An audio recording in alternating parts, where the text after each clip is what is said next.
Hey guys, tonight we tumble backward into a time when powdered wigs hid lice, stockings whispered rebellion, and revolutions weren't just fought with muskets, but with metaphors involving heaving bosoms and strategically placed fruit baskets.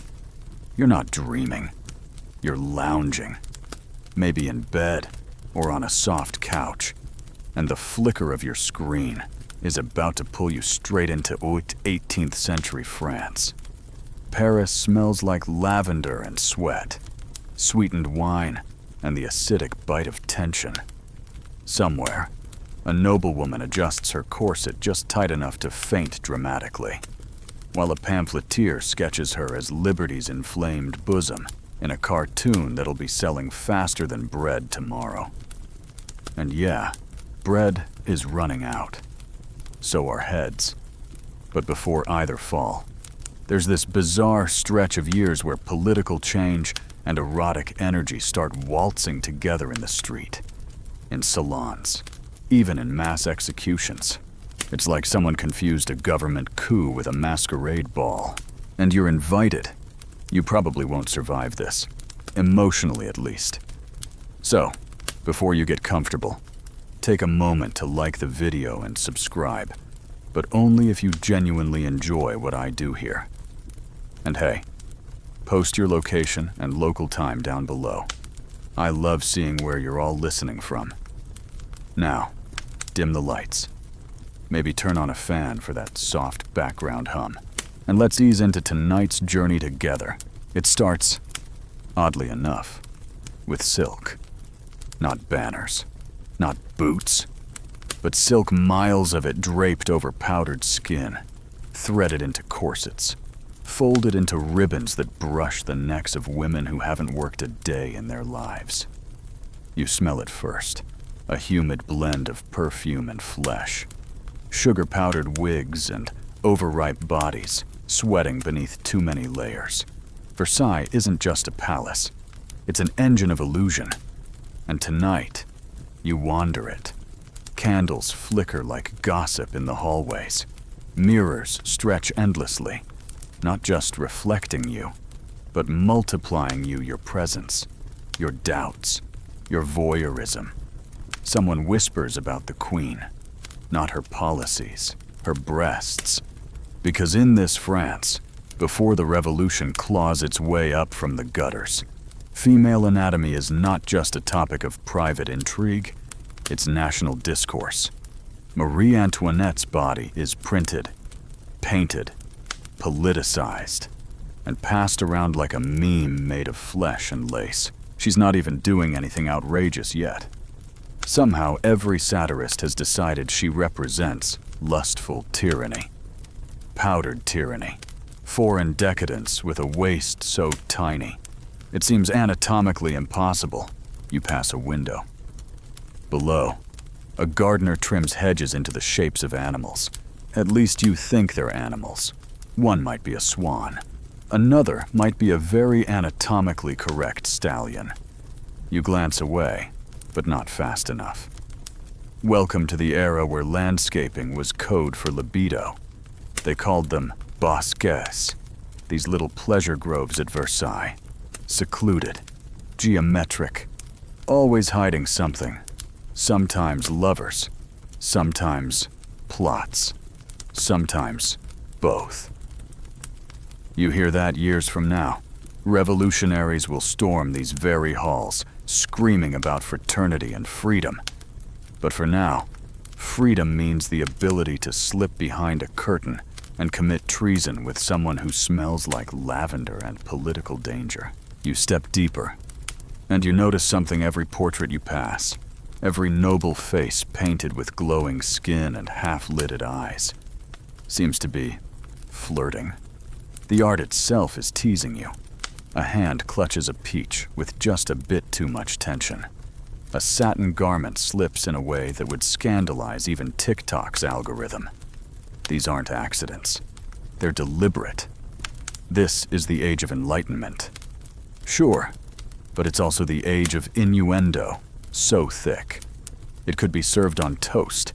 Erotic symbolism is everywhere, because, frankly, It's safer than direct protest. You can't accuse someone of sedition for painting liberty as a partially nude woman nursing twin babies labeled justice and equality. Or can you? Can. Historians still argue whether this avalanche of erotic imagery was a strategic smokescreen for political critique, or simply the byproduct of a bored elite with too much time and too few consequences. But you don't have time to decide. You're pulled forward deeper into Versailles, deeper into this era, where moral decay isn't hidden, it's staged, it's choreographed. There's a courtier practicing a feint on a fainting couch, hoping to be noticed. There's a servant who's learned to walk silently in heels because the things she hears are valuable, so valuable. You pass a door slightly ajar and hear a moan, but it could just as easily be a yawn. Maybe both. And then there's the queen. Not yet the Madame Deficit. Not yet the harbinger of ruin. Right now. She's lounging in her Petit Trianon, a faux-rustic pleasure retreat where she cosplays as a shepherdess while wearing more silk than an entire Chinese caravan. She's smiling for a painting. Her cheeks are flushed.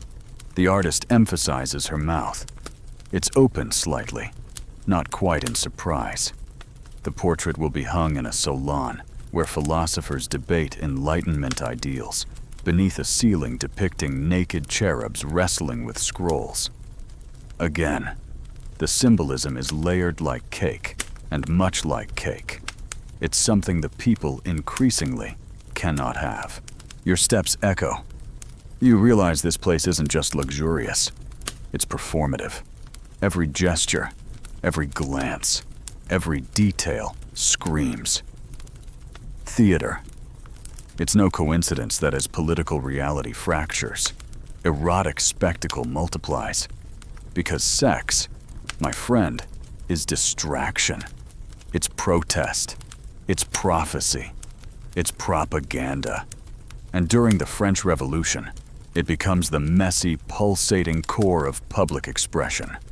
Think of it this way before the guillotine comes for the body. The satire comes for the image of the body. Marie Antoinette gets called a milk cow, a foreign whore, a decadent nymph, Louis. They call him a eunuch, a piglet, a man who needs assistance with basic anatomy. These insults aren't about who's cheating on who. They're about power, masculinity, control. If a king can't satisfy his queen, can he satisfy a nation? If a queen seduces everyone but her husband, does she seduce the treasury too? You exit the palace. Finally, the air outside is sharper, colder, but not clean. Something's rising. You sense it. A tension in the crowd. A rumor passed like a secret kiss between hands. Revolution isn't here yet, but it's cracking its knuckles. And when it arrives, it won't abandon the language of desire, it will weaponize it. You'll see naked statues marching beside banners. You'll see liberty sculpted like a goddess mid-climax, carrying the tricolor flag. You'll see citizens debating laws while slipping love notes folded into fake bread loaves. It all sounds mad now, but that's because you haven't yet learned that the human libido doesn't clock out just because there's a constitutional crisis. If anything, it stays overtime, with a grin. One last thing before you drift deeper into this story. Tonight's revolution is not clean, it is not simple, and it is definitely not PG. But we're keeping it tender. We're keeping it strange. You'll hear stories of women who seduced generals for gunpowder, men who posed nude to protest taxes, priests caught with revolutionary erotica in their robes. You'll follow a nation where the bedroom becomes a battlefield, and censorship has a very NSFW blind spot. You descend from Versailles like a velvet-wrapped meteor back to the streets of Paris, where the mud is less metaphor and more a mix of horse dung and spilled wine. The people down here don't speak in allegories. They grunt, bargain, whisper, and sometimes shout things that could get them arrested if a powdered ear happened to overhear. But tonight, your attention is magnetized not by the hungry, but by the watched, the one woman whose body became more controversial than her politics, more talked about than taxation, more eroticized than the entire Roman pantheon, Marie Antoinette. You'd think a teenage Austrian girl married off to a painfully awkward Bourbon prince would just live quietly under the crown's oppressive wigs. But no, she becomes a walking Rorschach test for the nation's unease, lust, and outrage. Every inch of her becomes symbolism, her lips, excess, her dresses, national debt, her pregnancies, diplomatic tension. Her inability to produce an heir fast enough, well, that launched more broadsides than any actual battle. You imagine her waking up in that ridiculously embroidered bed, stretching under a ceiling painted with cherubs, and wondering if the caricature of her as a bare-breasted sphinx had hit the streets yet. Spoiler, it had. The printers didn't sleep. The truth is, France didn't hate the queen because she was foreign, or rich, or married to a king who spent more time with his locks than her locks. No, they hated her because she had the audacity to symbolize things. Marie became the unwilling canvas for everything the revolution loathed. When they drew her, it wasn't just ink, it was venom, satire, psychosexual projection. She was mother, mistress, parasite, and porn star depending on who held the quill. You pass by one of these infamous pamphlets in the hands of a shoemaker. He's squinting at a woodcut where Marie is straddling the royal seal.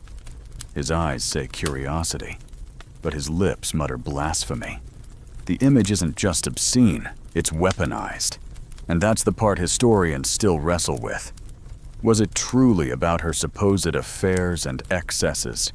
Or was her body a political scapegoat, easier to shred on paper than dismantling the monarchy through law? There's a moment, and you might miss it if you blink, when Marie stops being a person and starts being a symbol, and then more dangerously a myth. And myths are powerful because they don't need to be real to change reality. Inside the salons of Paris, intellectuals sip spiced wine and discuss the queen's bedroom like it's a political treatise. Did she really sleep with the Duchess of Polignac? Was her last baby the result of an affair with a Swedish count? Who cares? Honestly, the intrigue isn't about truth, it's about control. If the queen can be imagined as immoral, then so can her policies, her alliances, her spending. Her lace bills are dissected like military budgets. One infamous anecdote: a noblewoman visits Versailles, compliments the queen's gown, and Marie replies with a fluttering laugh. It's just a little thing I had made up. That phrase appears weeks later in a parody pornographic cartoon where a little thing is interpreted far less innocently. You get the picture. Barely.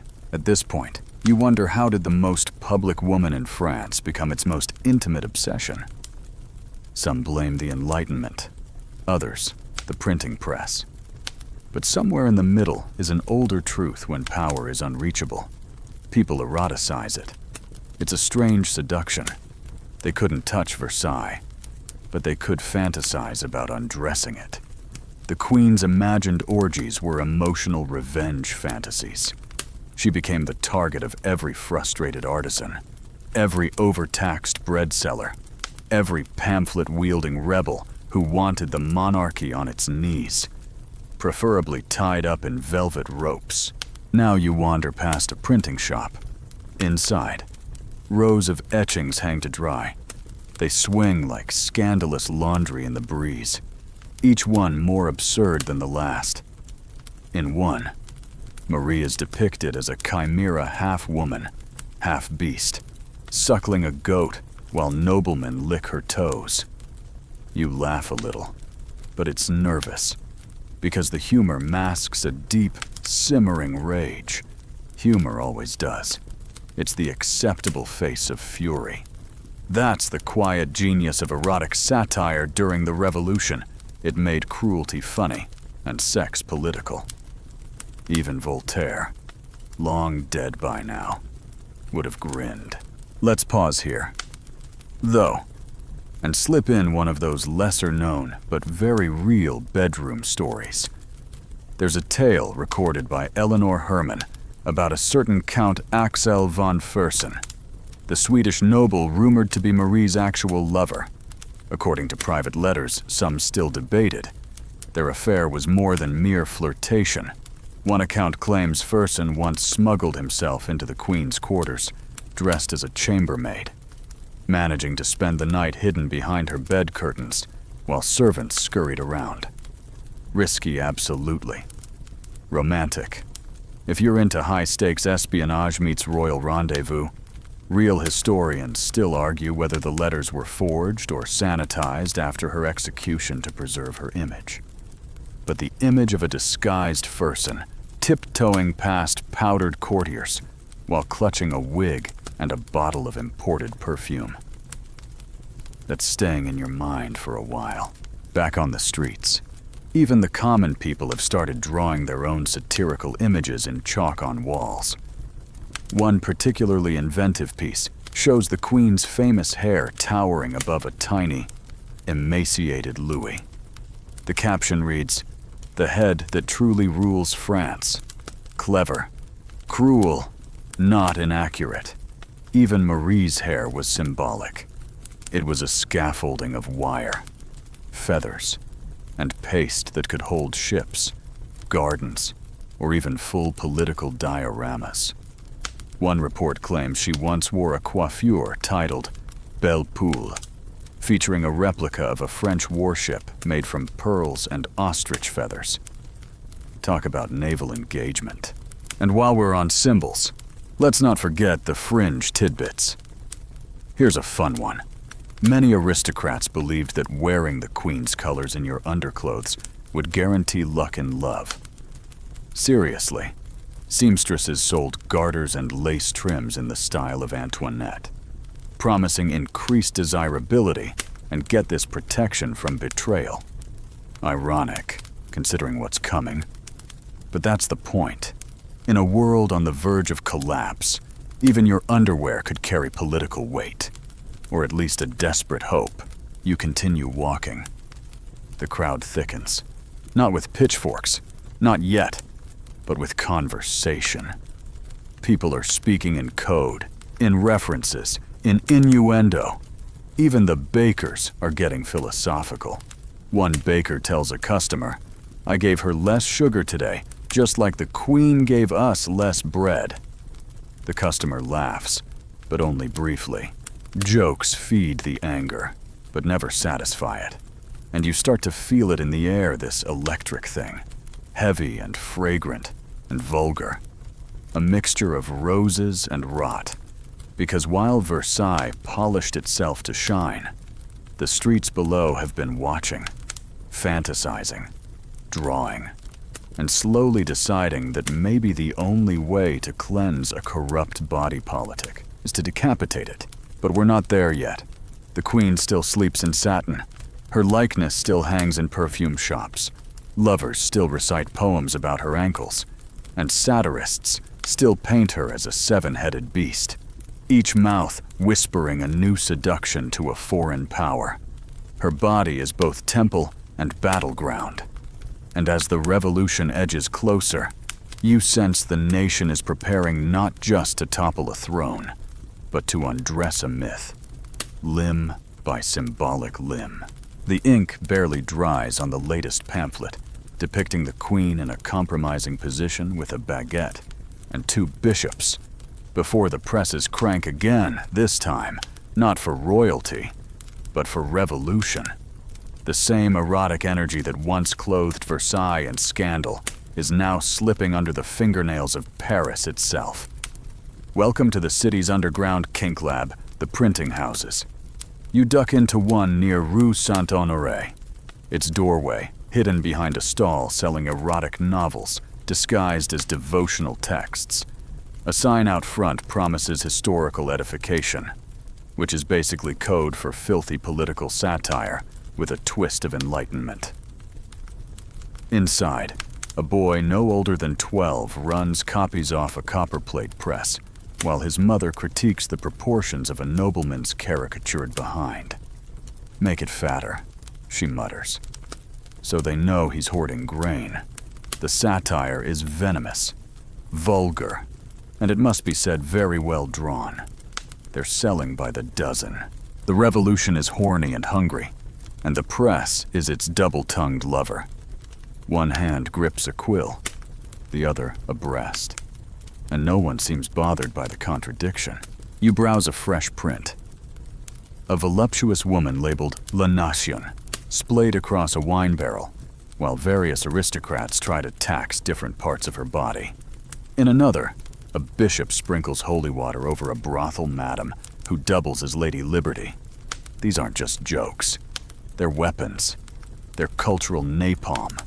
The public isn't storming palaces yet, but it's storming imaginations, turning every bedpost into a ballot box.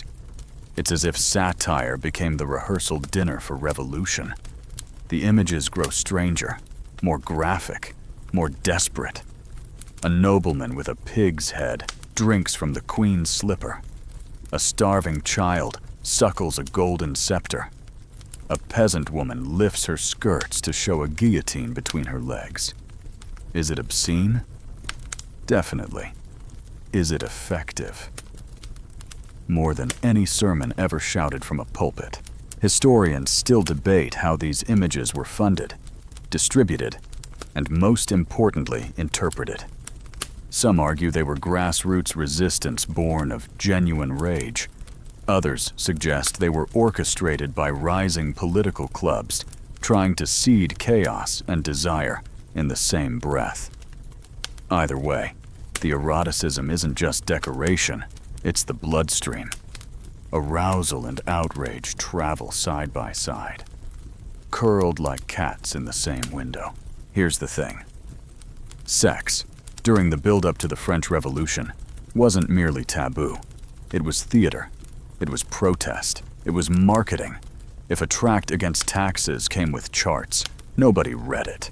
If it came with a drawing of Louis XVI wearing nothing but silk garters and crying over an empty treasury chest between his legs, people memorized every word. It's grotesque. It's genius. It's the softcore prelude to full-blown collapse. And while everyone pretends they're shocked, the truth is they love it. You pass a crowd huddled around a stall, gasping and giggling, not at the latest decree, at a risque verse describing a fictional ménage à trois between Marie Antoinette, the Pope, and the ghost of Voltaire. And here's the kicker. The pamphlet ends with a footnote referencing tax law. You can't make this stuff up. Well, someone did. But you get the point. Let's pause here for another sensual nugget from the historical bookshelves. According to Sex with Kings, one of Louis XV's mistresses, Madame du Barry kept a private chamber known as the Salon des Parfums, where visitors weren't allowed to speak louder than a whisper, and where the walls were lined with erotic poetry stitched into velvet drapes. She was gone by the time the revolution hit full steam, but the legacy of those hush-hush pleasure rooms survived in revolutionary whispers. Rumor had it that her chambers were repurposed for secret Jacobin meetings, complete with perfumed cushions and light bondage references in their club nicknames. Whether that's true or just posthumous satire, historians still argue. But the imagery sticks like candle wax on silk. Meanwhile, the streets of Paris keep steaming with gossip. You pass a butcher wrapping meat in yesterday's noble nudes, not even bothering to hide the prints. Children play marbles near a wall, scrawled with a crude image of the king, bent over a loaf of bread labeled the last crust. Housewives trade pamphlets like recipes. Even nuns can be seen averting their eyes with one hand while clutching a scandal sheet with the other. You wonder if anyone can tell any more where the erotic ends and the political begins, or if that line ever existed at all. Now let's talk wigs. Not metaphorically. Actual wigs. They've gotten so tall and elaborate by this point that walking through a doorway has become an act of political choreography. But beneath all that pomade and powder, there's a new trend bubbling. Revolutionary chic.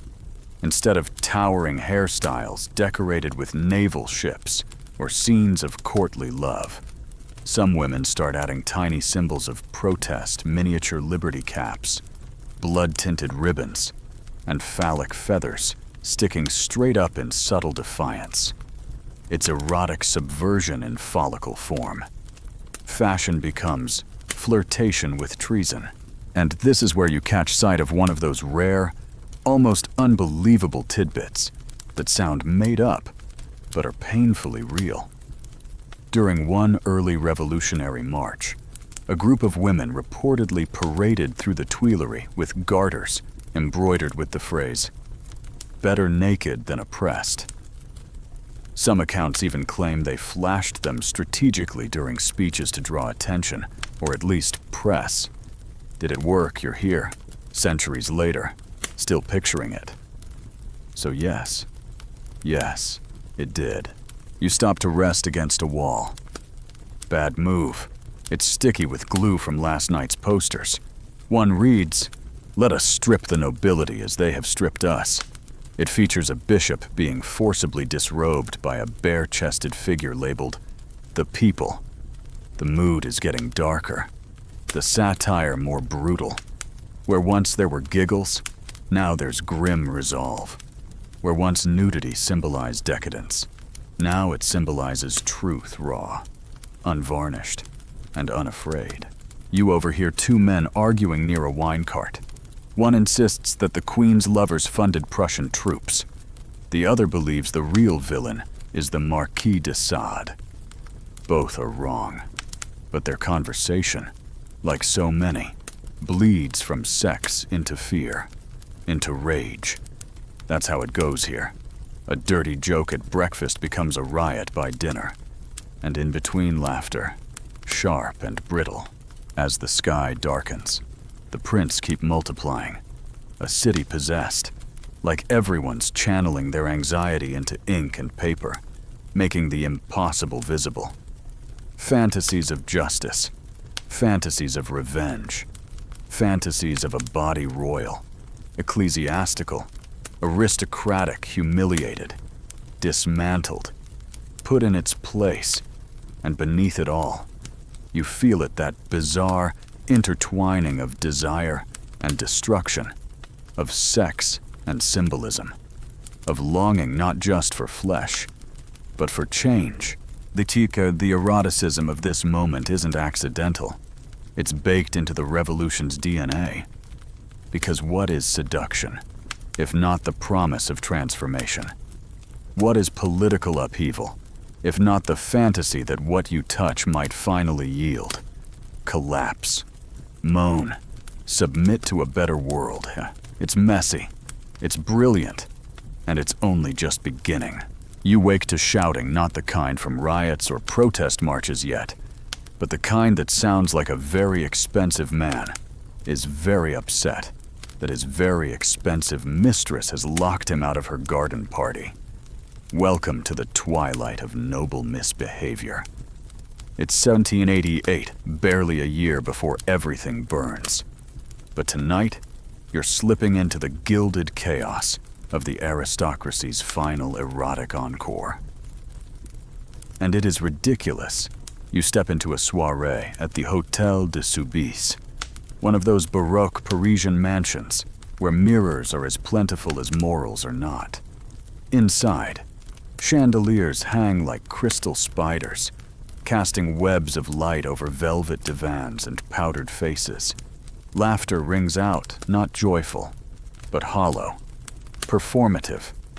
The sound of people who know the end is near, but refuse to wear less than 3 wigs about it. A nobleman offers you champagne laced with saffron. A woman in a sheer gown giggles and says, "Tonight, my dear, I am liberty incarnate."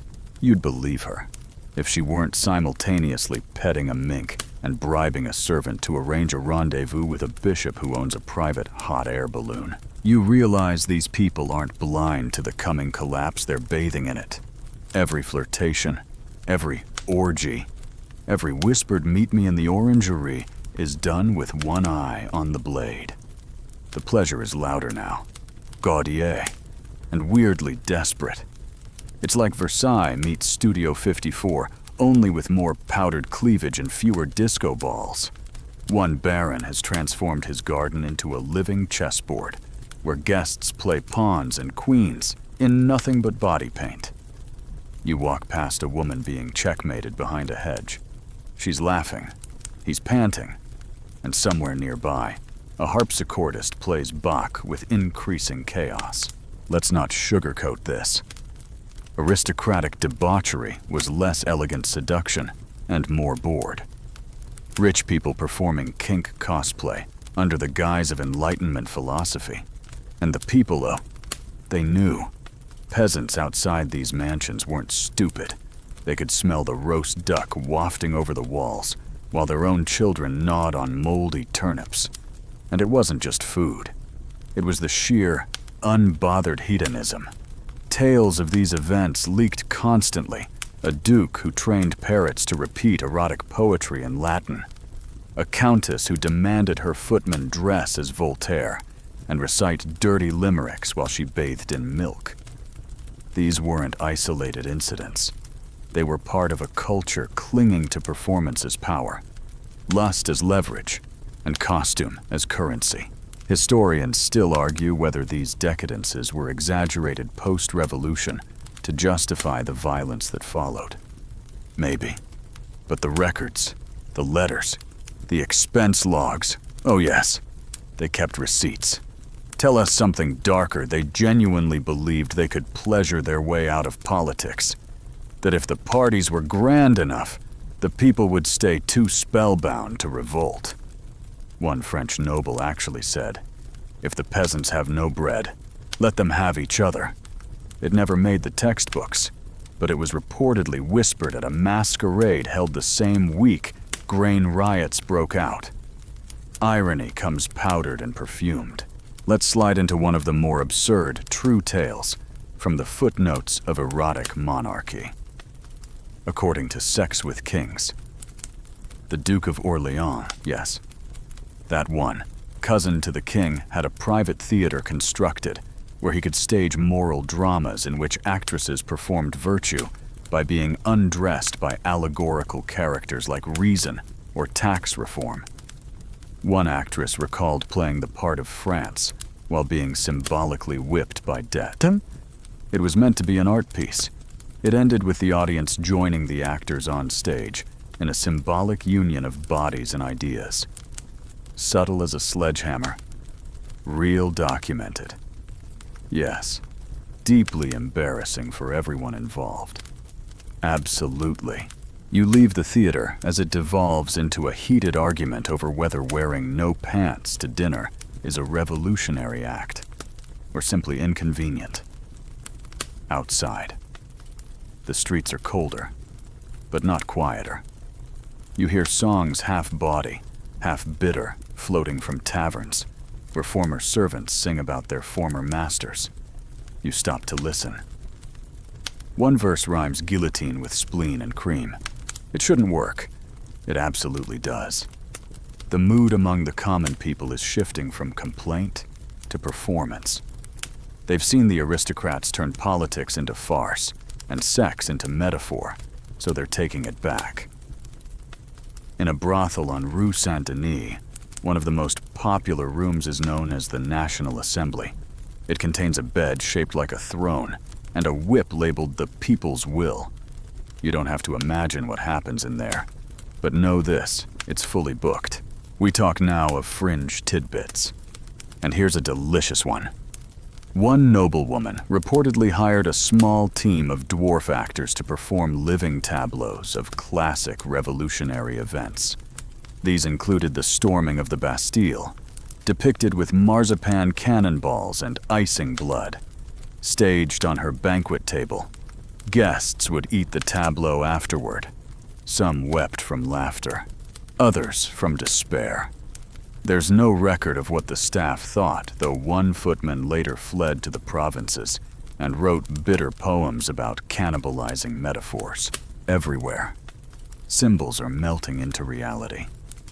Erotic art, once meant to tease, is becoming prophecy. That print of Louis XVI cowering under Marie's petticoats. It's now worn as a badge. That lewd pamphlet where a starving family lifts the queen's skirt to look for food. Someone's turned it into a puppet show at the public square. The line between joke and revolution thins like lace under tension, and when it snaps, it won't be clean. You glance into a salon window where Enlightenment philosophers sip absinthe and watch a performance called The Taxes of Love, in which couples act out the burdens of the state through interpretive bedroom gymnastics. Meanwhile, a servant outside that same window sells boiled potatoes to passers-by who can't afford bread. The irony is so thick, you could spread it on toast if anyone had toast.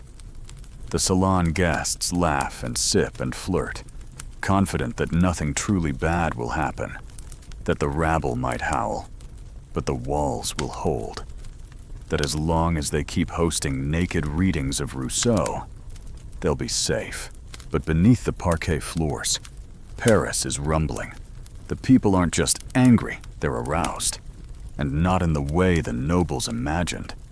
They're aroused by change, by fire, by the idea that what once was untouchable, both politically and erotically, can now be dismantled, undressed, made powerless.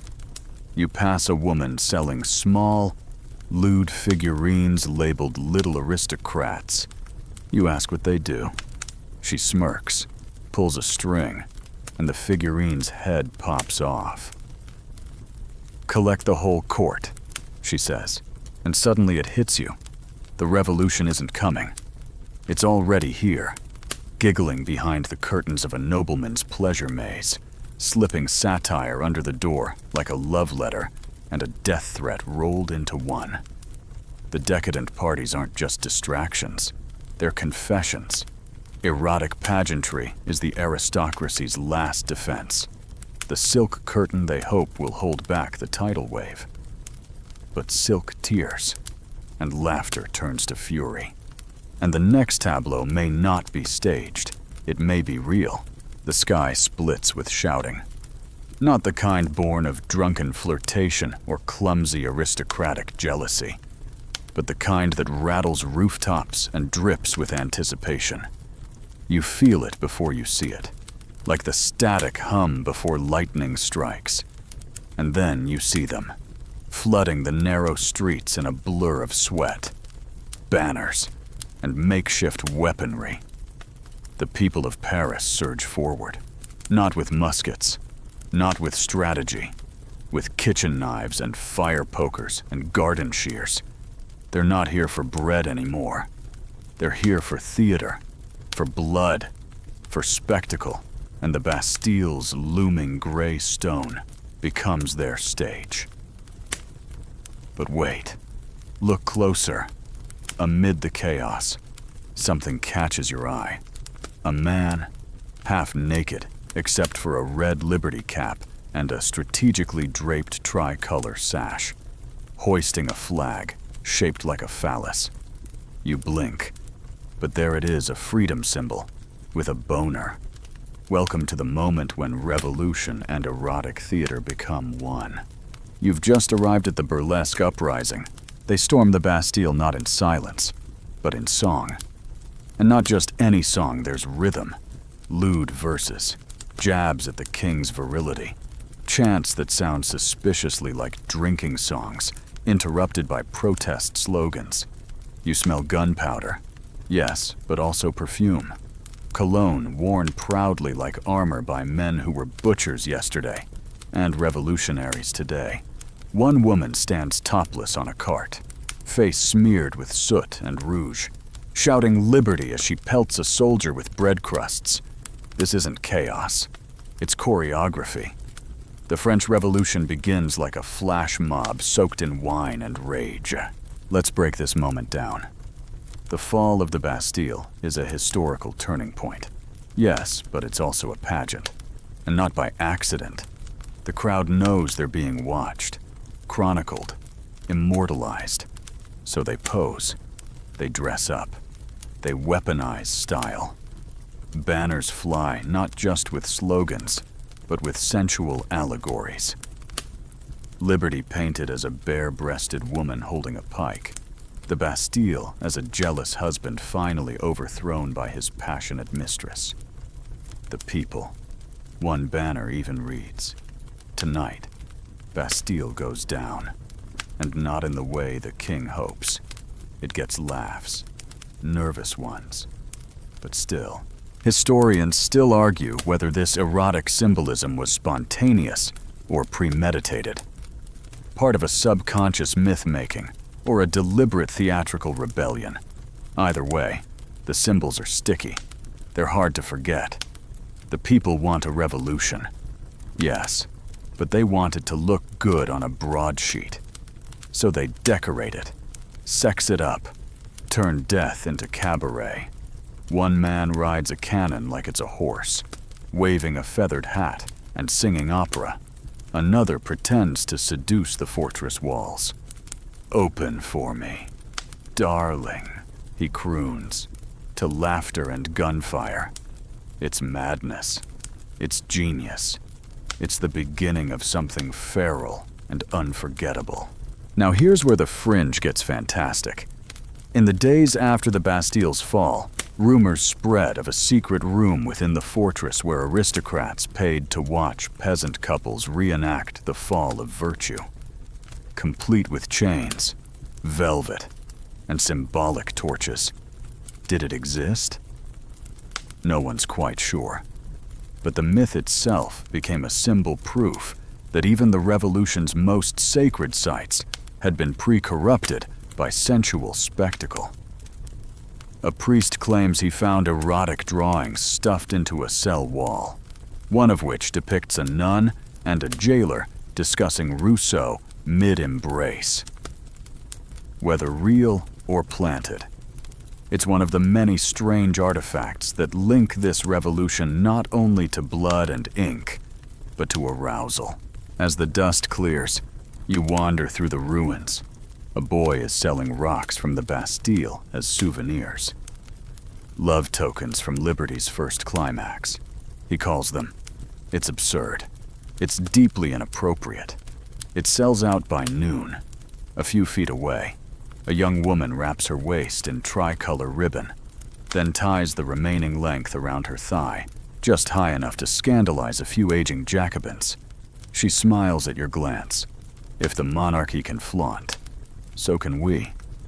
She says, you want to disagree, but you don't. There's a feeling now, something new. Desire. Yes, but sharper, more dangerous. It's no longer just about longing for flesh or escape. It's about embodiment, ownership. The people want to feel something, own something, command something. So they latch onto imagery. Erotic, patriotic, mythic. It doesn't matter, as long as it feels potent. And in this moment, sex is potency made flesh. Now let's weave in another historical nugget. This one pulled from Foucault's History of Sexuality.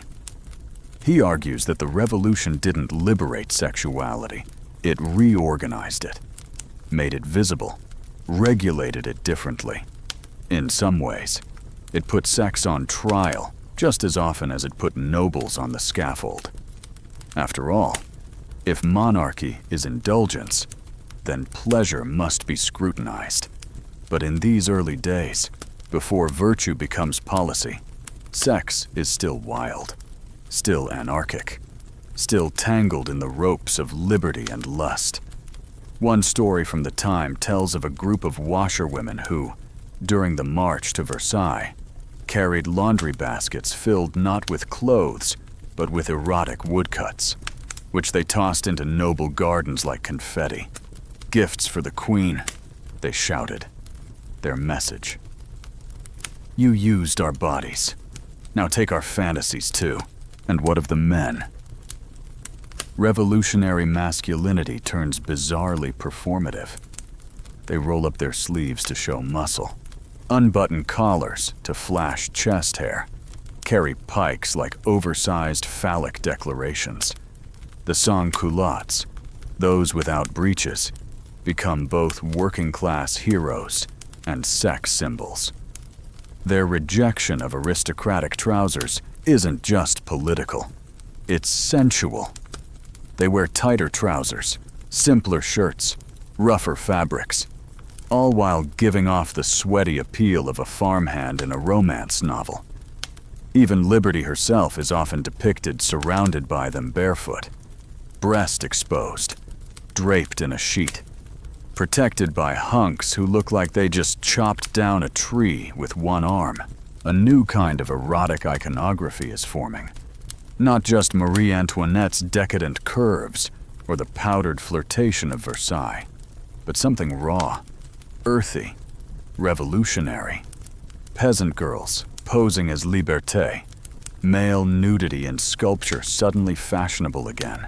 A man paints his chest with the words, "No king, but desire." A woman writes slogans across her legs and walks barefoot through the Place de la Révolution, daring the gaze. You pass another group of public tableaux where bodies spell out equality, arranged like letters, limbs tangled and exposed. Some are students, others beggars. No one blinks.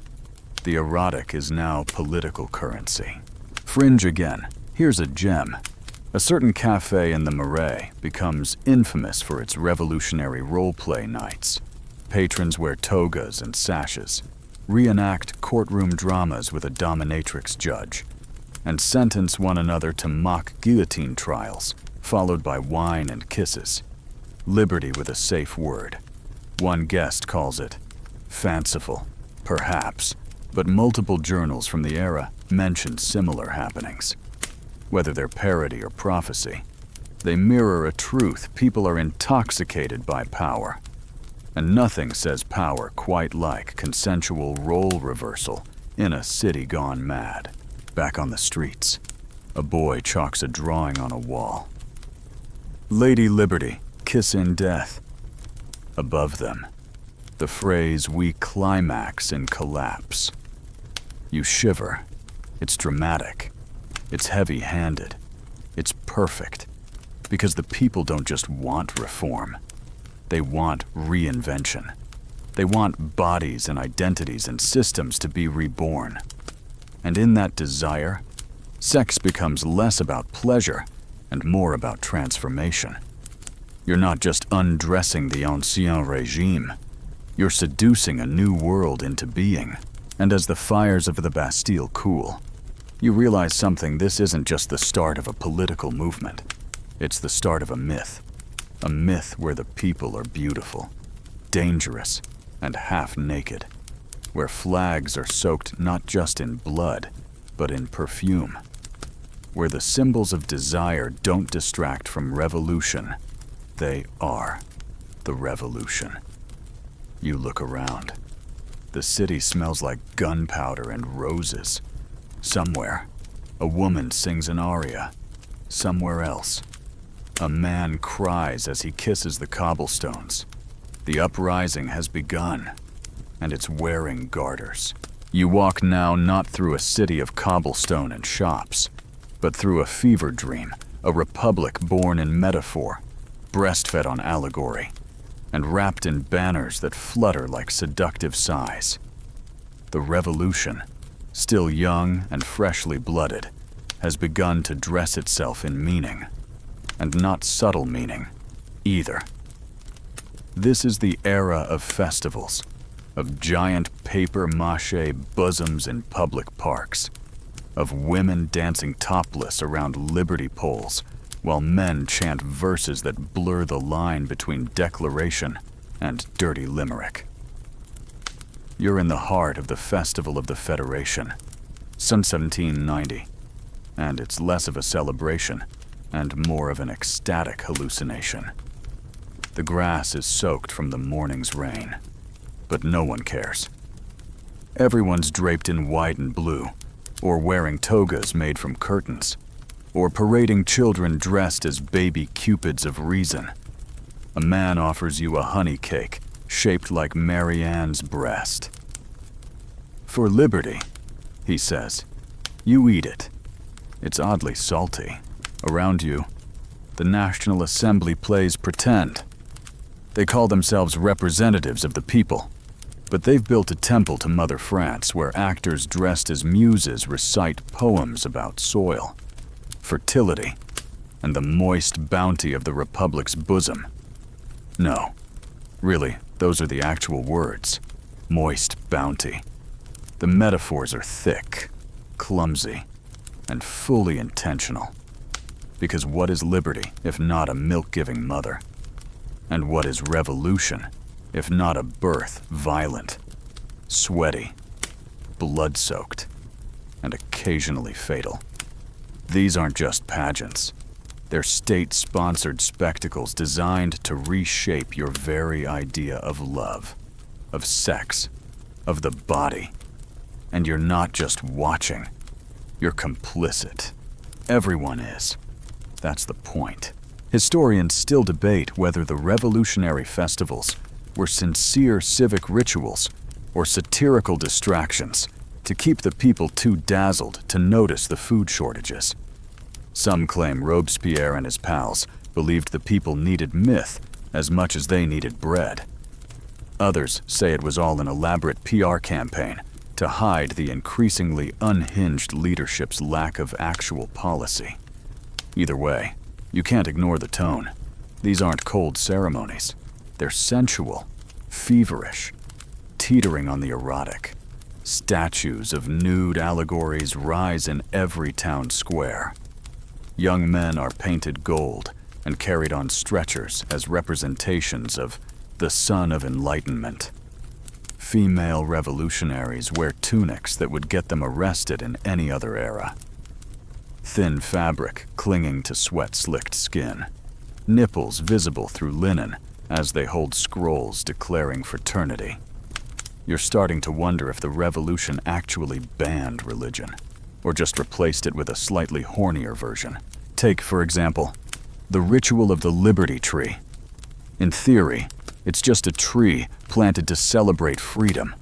In practice, it becomes a kind of pagan fertility rite. Citizens tie ribbons and flowers to it, dance around it, and sometimes when the sun sets, perform ritualized embraces beneath its branches. One record describes couples swaying in synchronized motion, arms tangled, breath heavy, as poetry blares from a nearby stage. The scene ends with the crowd shouting "Vive la Nation" and tossing rose petals like confetti. Was it political? Was it romantic? Or was it the collective psyche of a country collapsing into something it couldn't name? Let's slip in our obligatory historical erotica moment, courtesy of Peter Webb's The Erotic Spirit, through history. During the height of these revolutionary festivals, a woman known only as La Mère des Montagnes gained notoriety for her fertility-themed performances in the south of France. She would appear wearing nothing but a sash that read La Patrie and a crown of wheat. In one event, she reportedly delivered a public speech while seated on a hay bale, legs apart, holding a loaf of bread between her thighs as a symbol of nourishment and struggle. Was it vulgar, maybe? Was it performative politics disguised as strip poetry? Definitely. Her performance drew thousands. Even the local mayor, though officially disapproving, was seen blushing and buying her a cider afterward. Scholars still argue whether she was a feminist icon, or a provocateur, or just a starving actress who knew how to read a crowd. You walk now toward the Seine. The water smells like algae and history. A new festival is underway, this one, dedicated to regeneration. You pass a float of citizens dressed as various body parts. One man, playing the revolutionary gut, flexes his abdomen while flexing his opinions on land reform. Another, playing the womb of the nation, lies in a velvet cradle, reading Rousseau aloud between contractions. A woman walks past in a body stocking covered in painted veins and arteries, labeled with revolutionary values: equality, reason, fraternity. Her pulse is visible, her expression serene. You don't know whether to be moved or deeply uncomfortable. Probably both. And here's the best part. Nobody thinks it's weird. Not the old woman clapping along. Not the bishop reluctantly blessing the crowd. Not the child eating a liberty cake shaped like a bare-chested allegory of justice. Because in this moment, nudity isn't scandal. It's sincerity. And sensuality isn't distraction. It's celebration. The erotic becomes a language of belonging, of being seen, of embodying something larger than yourself. But it's not all light. Beneath the choreographed pageantry is something darker, a hunger, a need to cleanse. These festivals aren't just joyful, they're cathartic, designed to wash away the past, to scrub the blood from the stones with flowers and singing and sexy metaphors. And yet, you feel it building. The crowd's laughter is a little too loud, the dancing a little too frenzied, the metaphors a little too on the nose. A statue topples, not by accident, and no one moves to fix it. They just stare. And then someone adds a ribbon that reads, "Traitor." Applause. Awkward silence. You move on. Fringe moment. Here's one for the memoirs. In a rural town outside Lyon, a group of shepherds hold their own liberty ceremony. They build a giant wooden cow, fill it with hay, and use it as a stage. But halfway through the event, someone starts a rumor that the cow is cursed, built in the shape of Marie Antoinette's immoral hips. They claim. Panic ensues. The cow is burned. The ashes are collected in tiny jars and sold as talismans to protect the nation's virtue. Whether it was real fear or a marketing stunt, we'll never know. But the erotic paranoia is real and growing. And finally, you arrive at the Champ de Mars, where the biggest festivals are staged. It's part rally, part circus, part fertility rite. A mountain of papier-mâché has been built to represent reason. Atop it stands a woman in sheer robes, arms raised. She's dubbed the Soul of France. Dancers dressed as flames circle her. The crowd is transfixed. Someone starts crying. Someone else moans. A revolutionary guard clutches his pike a little too tightly. It's all too much. Too grand. Too emotionally saturated. You feel like you've stepped into the climax of a play that forgot it was ever about tax reform. As the sun sets, the crowd hums with energy. People embrace. People chant. People lie in the grass and stare at the sky, waiting for something cosmic to arrive. And maybe it does.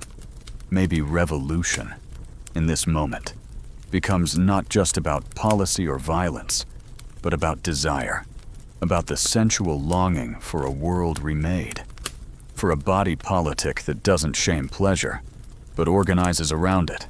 You lie back, breathing in the scent of crushed petals, sweat, and burnt incense. A voice whispers near you. Liberty is a woman, and she's just getting started.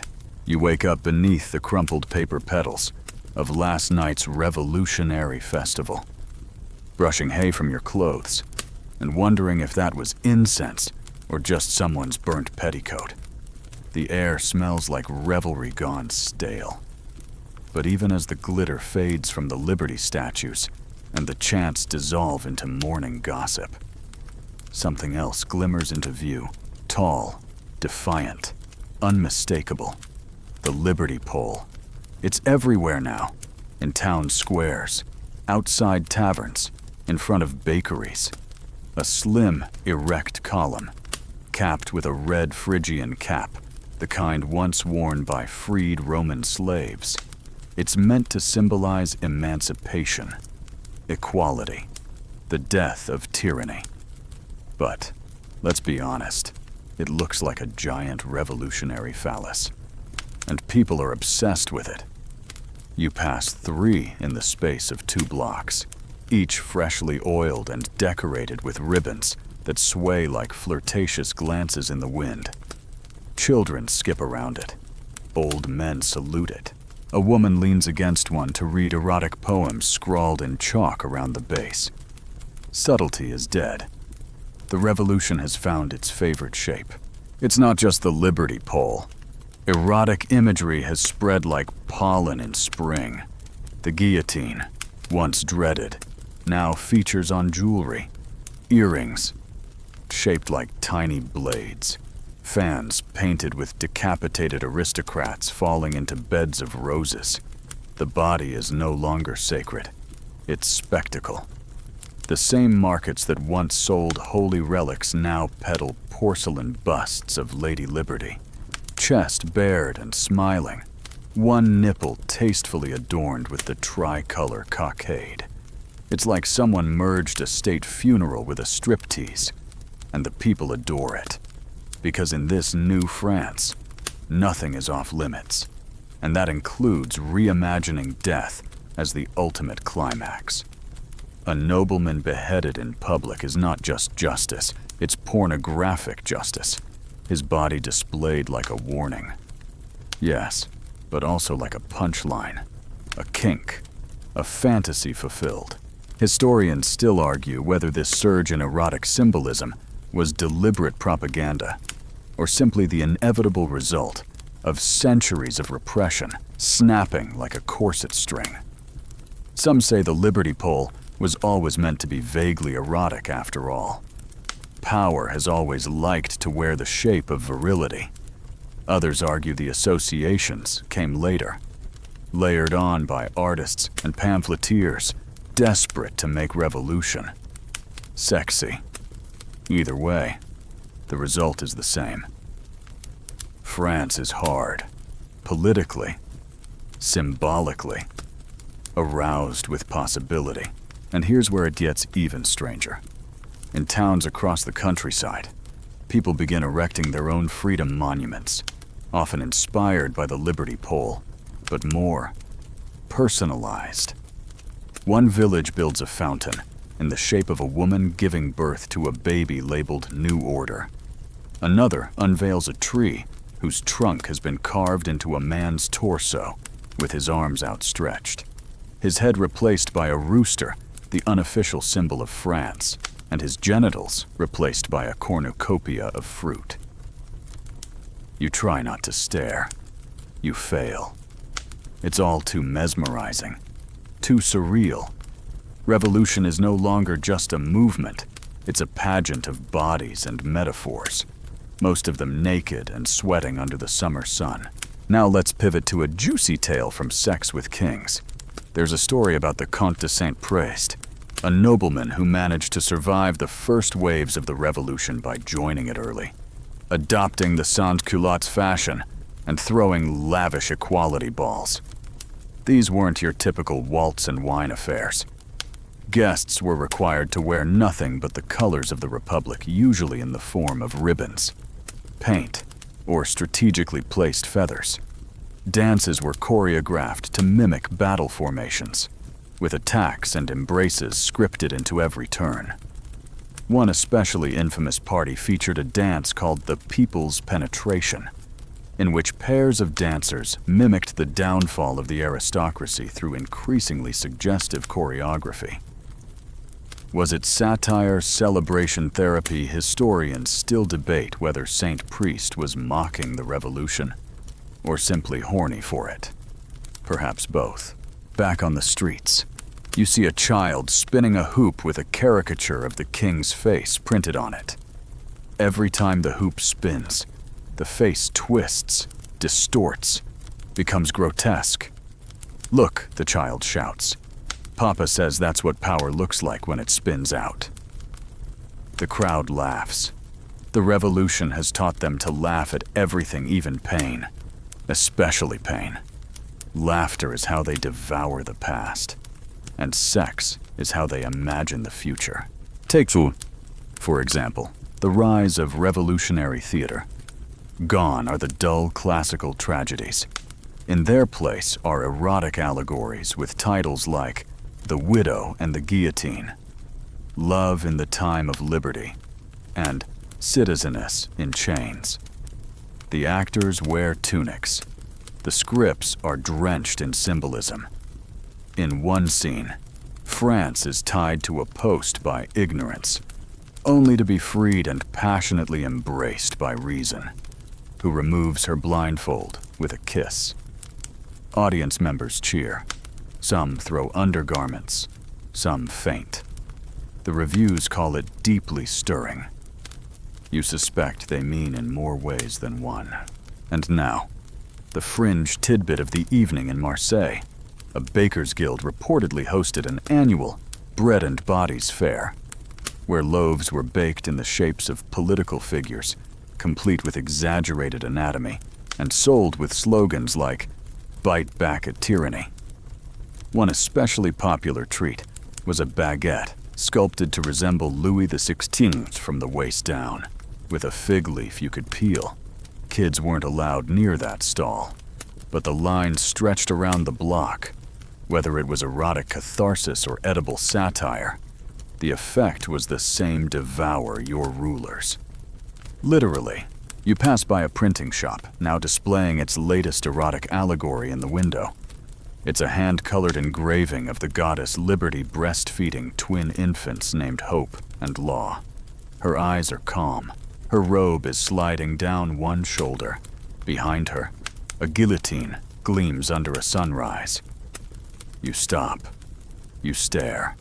You realize this is what they've built: a world where revolution is a mother and an executioner, a seductress and a judge, where images blur into feelings and feelings blur into movements, where the body is no longer just flesh, but metaphor made moist.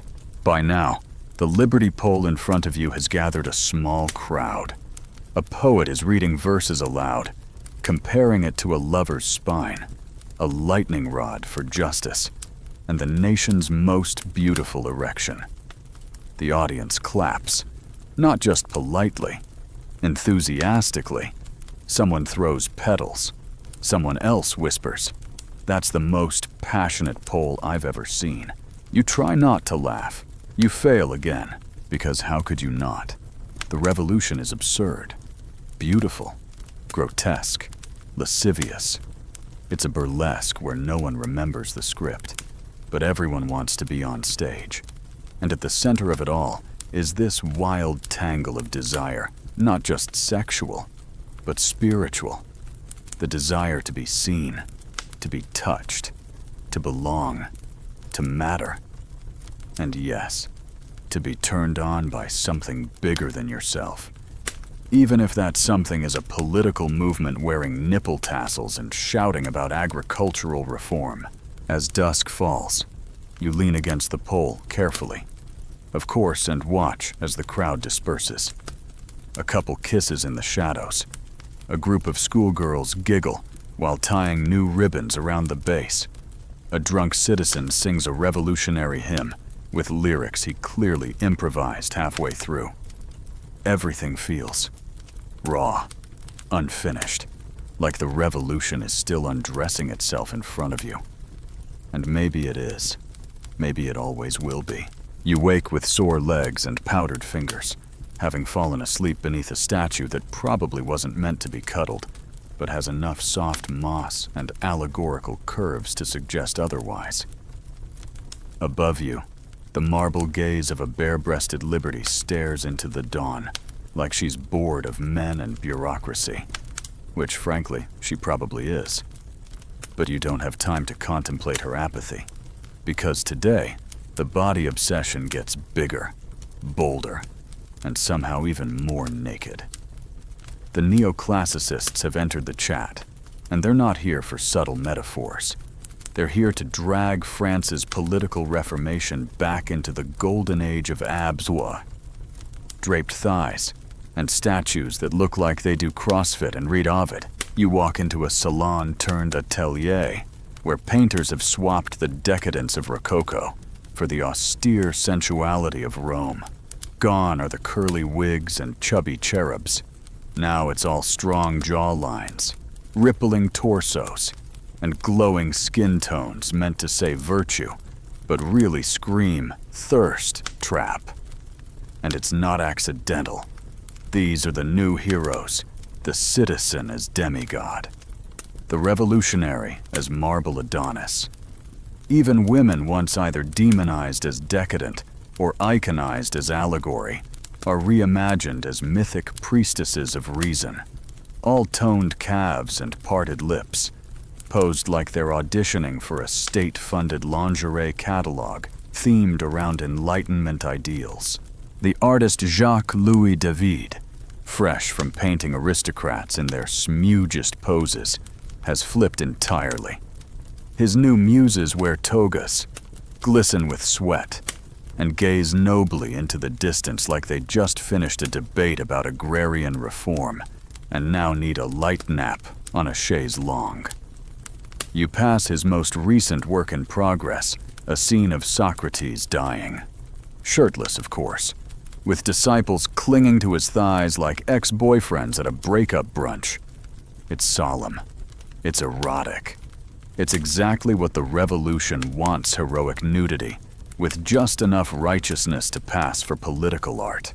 Historians still argue whether neoclassical art during the revolution was about moral revival, or just an excuse to draw more nipples. The artists claimed they were resurrecting Roman virtues, stripping away the excess of the monarchy, making citizens noble again by showing them as nature intended. But you can't help noticing how as nature intended always involves a lot of glistening shoulders and fabrics that only barely cover the plot. In theory, it's about democracy. In practice, it's like Tumblr got a time machine and decided to make every civic virtue hot. And the statues. You wander into a public square newly redecorated with marble. Not saints, not kings, but abstract ideals turned flesh. Fraternity is a muscled man holding another man's hand just a little too long. Justice is blindfolded, sure, but her robes have mysteriously slipped down one side, revealing a side boob that seems way too intentional for impartiality. And the Republic. She's 8 feet tall, barefoot, arms open, with nothing between her and the onlookers but a sash reading La Patrie. School children are encouraged to lay flowers at her feet. One boy whispers to his friend, "She's like my mother, but cooler." You hope he doesn't need therapy. And here's a true tale for the books. In one of the many state-sponsored art salons, an anonymous painter submitted a massive canvas titled The Awakening of the People, depicting the French populace as a group of naked men and women rising from sleep in a symbolic embrace. It caused a scandal. Critics couldn't decide if it was revolutionary genius or softcore pornography. One even called it too erect with virtue. The painter never revealed their name, but the piece was purchased by a Jacobin official and installed in his personal library. Historians still debate whether he bought it for ideological reasons or because he had a thing for glowing biceps and tangled limbs. Probably both. Now for a fringe moment that's almost too strange to believe in. 1793, a group of revolutionary dancers in Lyon began performing a ballet called La Liberté Nue, Nude Liberty. The costumes were sheer. The music was a mix of classical and patriotic marching tunes. And the choreography. Let's just say it involved a lot of slow-motion poses meant to evoke Greek statuary, but somehow ended with a symbolic decapitation represented by a silk ribbon being pulled from one dancer's neckline. The audience went wild. Clergymen fainted. One newspaper called it the most educational performance of the year. Was it civic pride or erotically charged national propaganda? You already know the answer. Back in Paris, the streets now function like an open-air museum of classical thirst. Every wall features a poster. Every square has a statue. Every citizen seems to be posing slightly more than necessary. It's as if everyone knows they could be painted at any moment, so they angle their hips accordingly. Even the way people carry bread changes. A man hoists a baguette like a sword, standing under a plaque that reads, "Virtue is our daily nourishment." His shirt is open. His eyes smolder. You're not sure if he's selling carbs or revolution, but you'd buy both. The erotic symbolism has reached religious levels. Literally. Churches have been repurposed into temples of reason, and their altars are now stages. One ex-cathedral hosts weekly lectures in front of a nude statue of liberty, complete with incense and chanting. A woman in a transparent robe recites Rousseau. A man weeps. Another clutches a flag and mutters something about spiritual climax. You stare. You leave. You wonder if Enlightenment was always this damp. Now let's talk architecture. Even the buildings are getting erotic makeovers. Public fountains once shaped like lions and dolphins now feature rippling human forms, pouring water from jugs clutched to their chests. Doorways are carved with reclining figures, holding scrolls and swords in suspiciously sensual positions. A town hall in Bordeaux installs a statue of the citizen in balance, a nude man with one foot on a ballot box, the other on a fallen crown, his expression serene, his loins barely veiled by a fluttering sash. Children ask their mothers, "Is he cold?" Mothers respond, "No, darling, he's free." And then there's the poetry. Revolution has turned every pamphleteer into a part-time erotica writer. You read a verse scrawled on a cafe wall. Her thigh, the law, her breath, the wind of change. I kneel not to beg, but to become her equal. It's signed simply, a patriot. Someone has underlined thigh and drawn a heart. This isn't protest anymore. It's worship, not of leaders or dogmas, but of ideals turned bodily, of freedom made flesh. And while it's beautiful, it's also dizzying. Because when you aestheticize a movement this much, where does the substance go? Is liberty still meaningful when she's reduced to a marble torso with come-hither eyes? Is equality real if it only wears one sock and leans suggestively against a plinth? Historians still can't decide whether this flood of neoclassical eroticism elevated the revolution or buried it under six-pack abs and barely draped thighs. Some argue it offered hope, a vision of beauty reborn from chaos.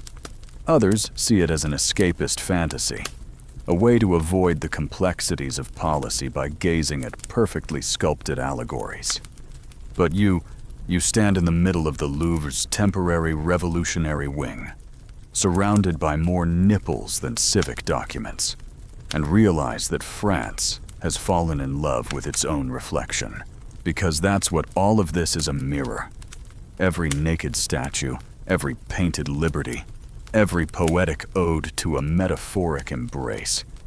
It's all just a nation trying to understand itself by stripping down, posing, and asking, "Am I beautiful now?"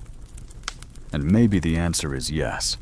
Or maybe the answer is, Ask me again after the next beheading.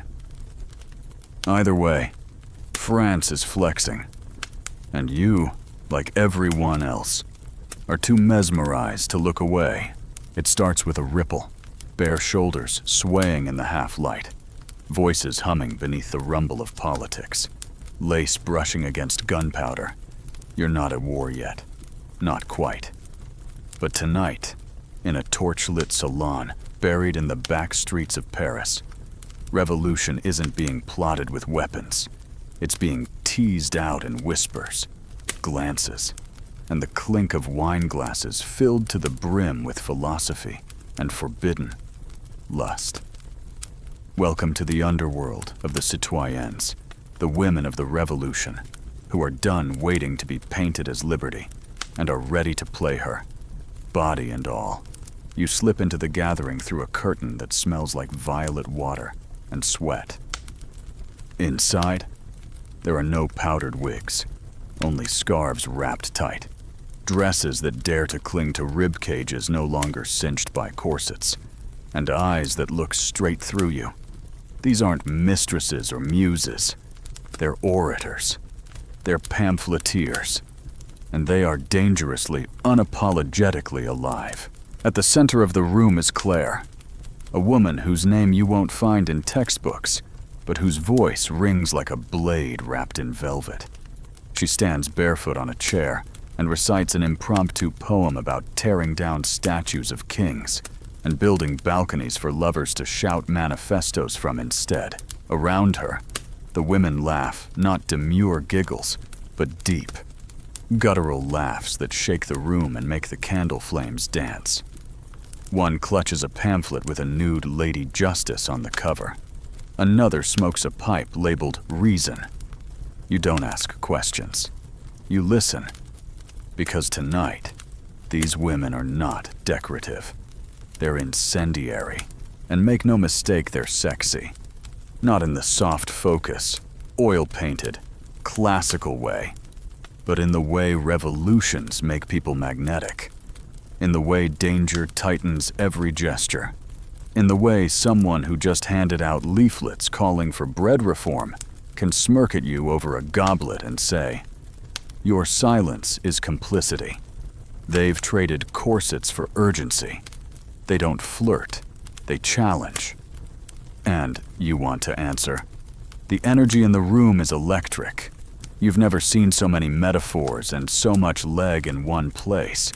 Someone is drawing a sketch of a woman kissing a printing press. Another is carving the words, "My pleasure is political," into a table with her thumbnail. Historians still argue whether this wave of female activism was welcomed by the revolutionary elite or merely tolerated until it became inconvenient. Figures like Olympe de Gouges wrote declarations demanding equal rights while facing ridicule, arrest, and ultimately execution. But here, in these fever-hot rooms, the revolution is being refashioned, not as a masculine charge toward power, but as a collective, sensuous reshaping of society. And women are not waiting for permission. They're reading Rousseau one minute and slipping handwritten manifestos under men's coats the next. They're organizing sex strikes to protest food shortages, rejecting arranged marriages, and declaring the right to feel, to desire, to choose. Let's pull in a real story recorded by both radicals and scandalized clergy about Théroigne de Méricourt, the so-called Red Amazon. She dressed like a man, carried pistols, gave speeches in public squares that made soldiers sweat and priests whisper, and allegedly took a lover purely so she could understand how pleasure functions under tyranny. One witness claimed she arrived at the National Assembly wearing a crimson riding coat and nothing underneath, just to make a point about transparency. Whether that's true or merely legend soaked in fear and awe, historians still debate. But the image remains a woman with ink-stained fingers and fire in her thighs, walking into the heart of revolution like it was a bedroom she was ready to rearrange. Outside the salon, the streets are shifting. The statues of naked allegorical women erected by the state begin to feel tame. The real women are here now. Flesh and breath and marching boots. They gather in marketplaces and whisper strategies between the fruit stands. They pass erotic handbills folded inside menus. They mark safe houses with lipstick smudges on shutters. And their art. It's raw, immediate. One woman paints a series of revolutionary saints, all women, all topless, all holding scrolls with verses like, "My blood is ink, and my body the letter." The fringe moment. It's a wild one. In a small Parisian print shop, a collective of women known only as Les Plumes Rouges began publishing a zine called La Veuve Républicaine. It included political essays, erotic poetry, and woodcut prints of female revolutionaries in erotic embraces with abstract ideals: justice, truth, liberty portrayed as androgynous figures in half armor, half silks. One print features a woman kissing equality, whose face is split between masculine and feminine.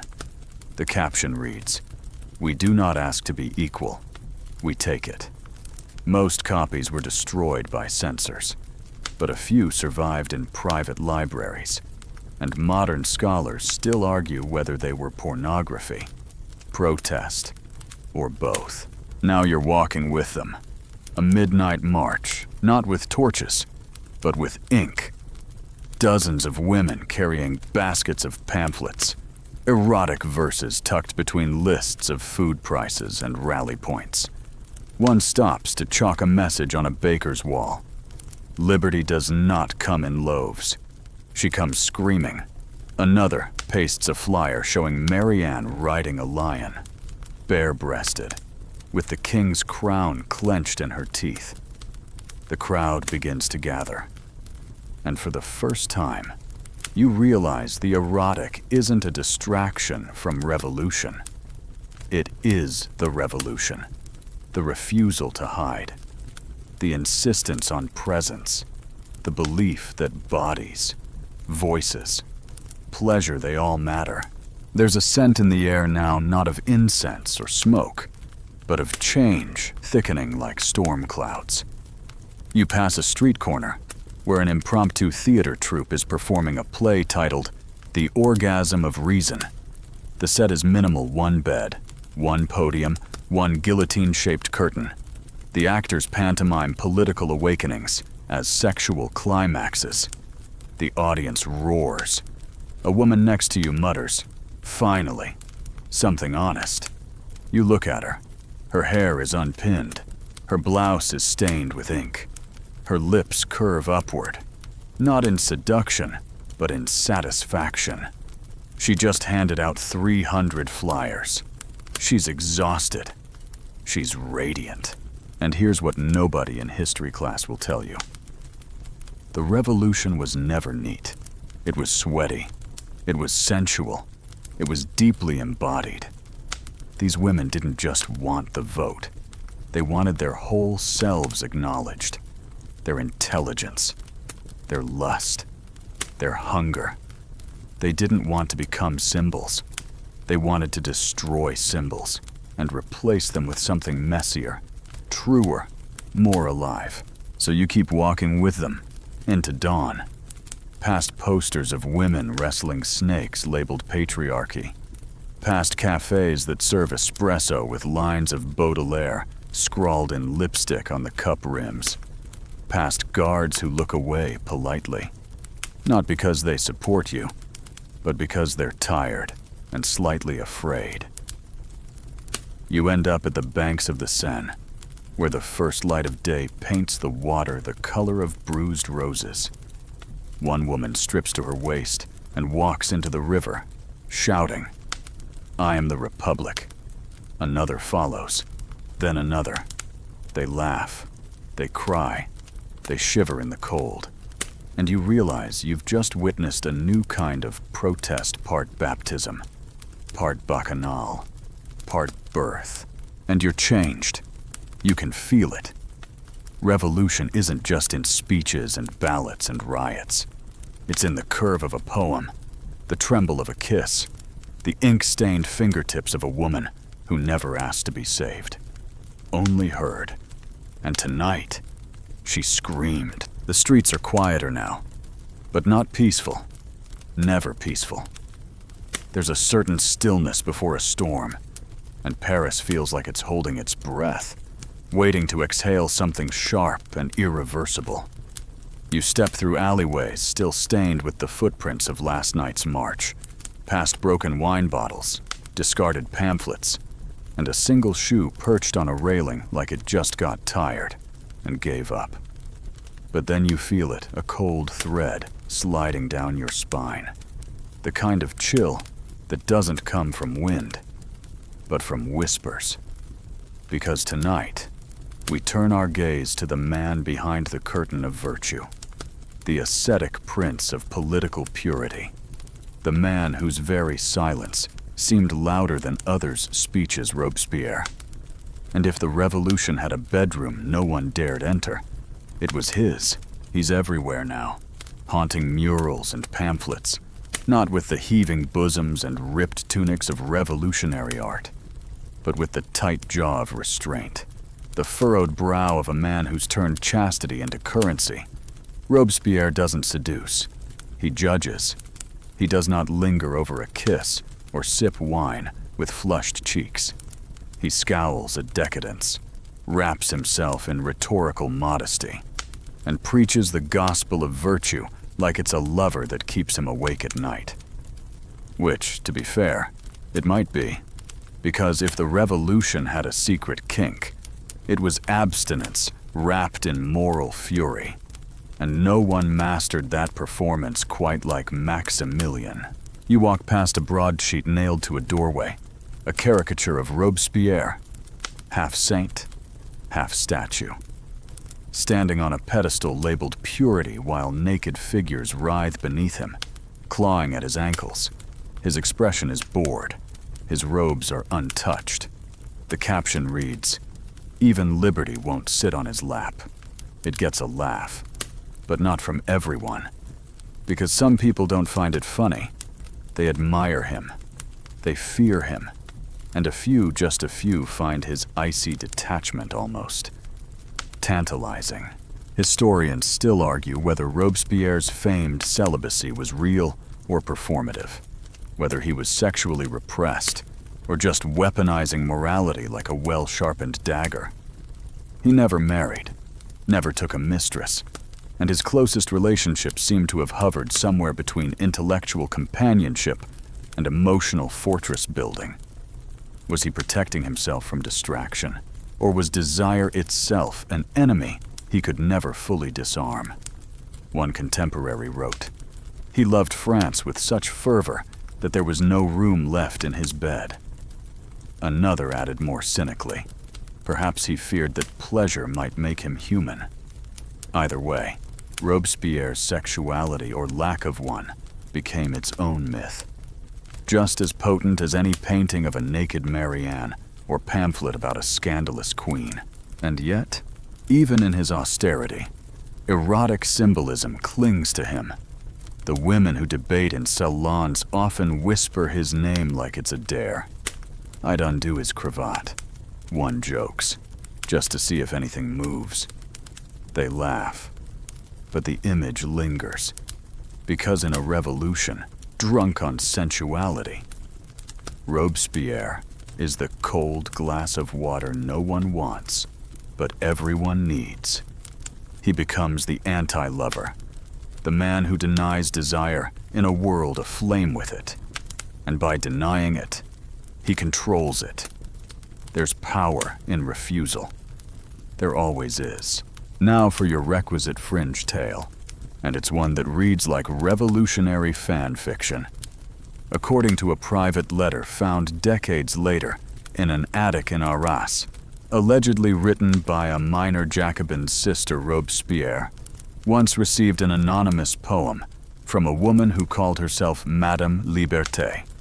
It was written in formal verse, comparing his speeches to kisses and his silence to the aching absence between touch and release. She ended it with, "If virtue be your mistress, let me be your temptation." There's no record he responded, but one line in his journal around the same time reads, "The soul must remain unbent, even when flattered by shadows." Historians still argue over the authenticity of both documents, but the story stuck. And in post-revolutionary gossip circles, Robespierre gained an accidental reputation as the one man no one could seduce, and therefore the one everyone tried. Outside his speeches, posters began to pop up, reimagining him not as a savior, but as a kind of revolutionary monk. In one, he's depicted in a cloak of white feathers, eyes closed, standing above a naked crowd begging for forgiveness. In another, he's carved into a pillar, unmovable, while women cry at his feet, and the rumors they multiply.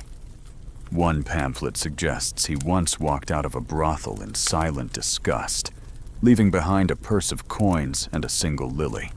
Another claims he wore a chastity belt engraved with the Declaration of the Rights of Man. None of it can be proven.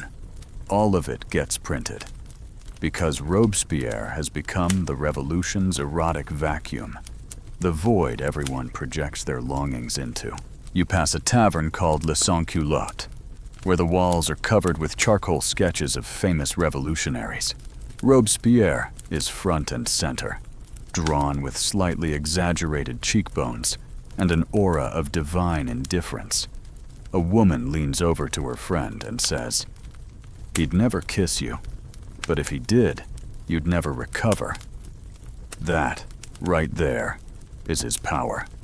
In a time where everyone is stripping down, he remains clothed, and it drives people mad. Let's pause for an unexpected historical kink. Some radical clubs began experimenting with rituals of restraint, inspired by Robespierre's image.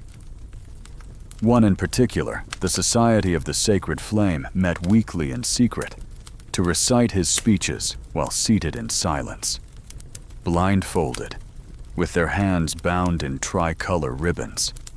They believed denying the senses purified the revolutionary spirit. At the climax of each meeting, they would chant, "Virtue is the blade, not the kiss." Outsiders scoffed, but the society grew. And even after the terror, remnants of their rituals lived on in private salons and obscure poetry circles. Scholars still debate whether it was satire or sincere. But in a revolution where desire was often shouted, whispered desire became a cult of its own.